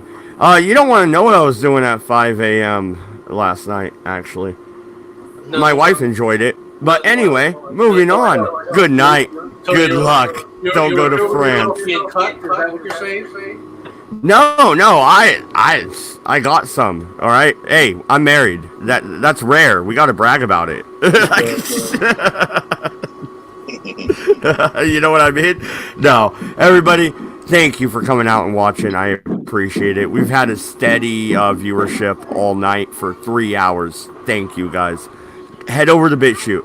BitChute.com/Mad Dodge Productions. Go check out MC. Is it MC or MCJK over there? MCJK. All right, and Irate, have you moved over to BitChute yet? Oh, yeah, I'm on BitChute. I already prostate. I don't know. All right, guys. Yeah, because YouTube is not going to keep us around. They don't like us. It's the way it is. Here's the deal. I think that was the plan from the get-go when the monetization. I figured that they wanted to raise the platform so they could put shit that people paid for on there, like Netflix. I don't know. It all makes sense to me. It's all about I think money. that's exactly what they're doing. I think you're exactly right. I think that's exactly what they're trying to do. Is they're trying to create a Netflix type of environment. The problem is though that they're going to kill themselves. It's a mistake to do. Mm-hmm. Anyway, unfortunately, guys, I do have to get going. So. Well, no, and we are wrapping up. Good night, everybody. Peace, guys. We're out of here.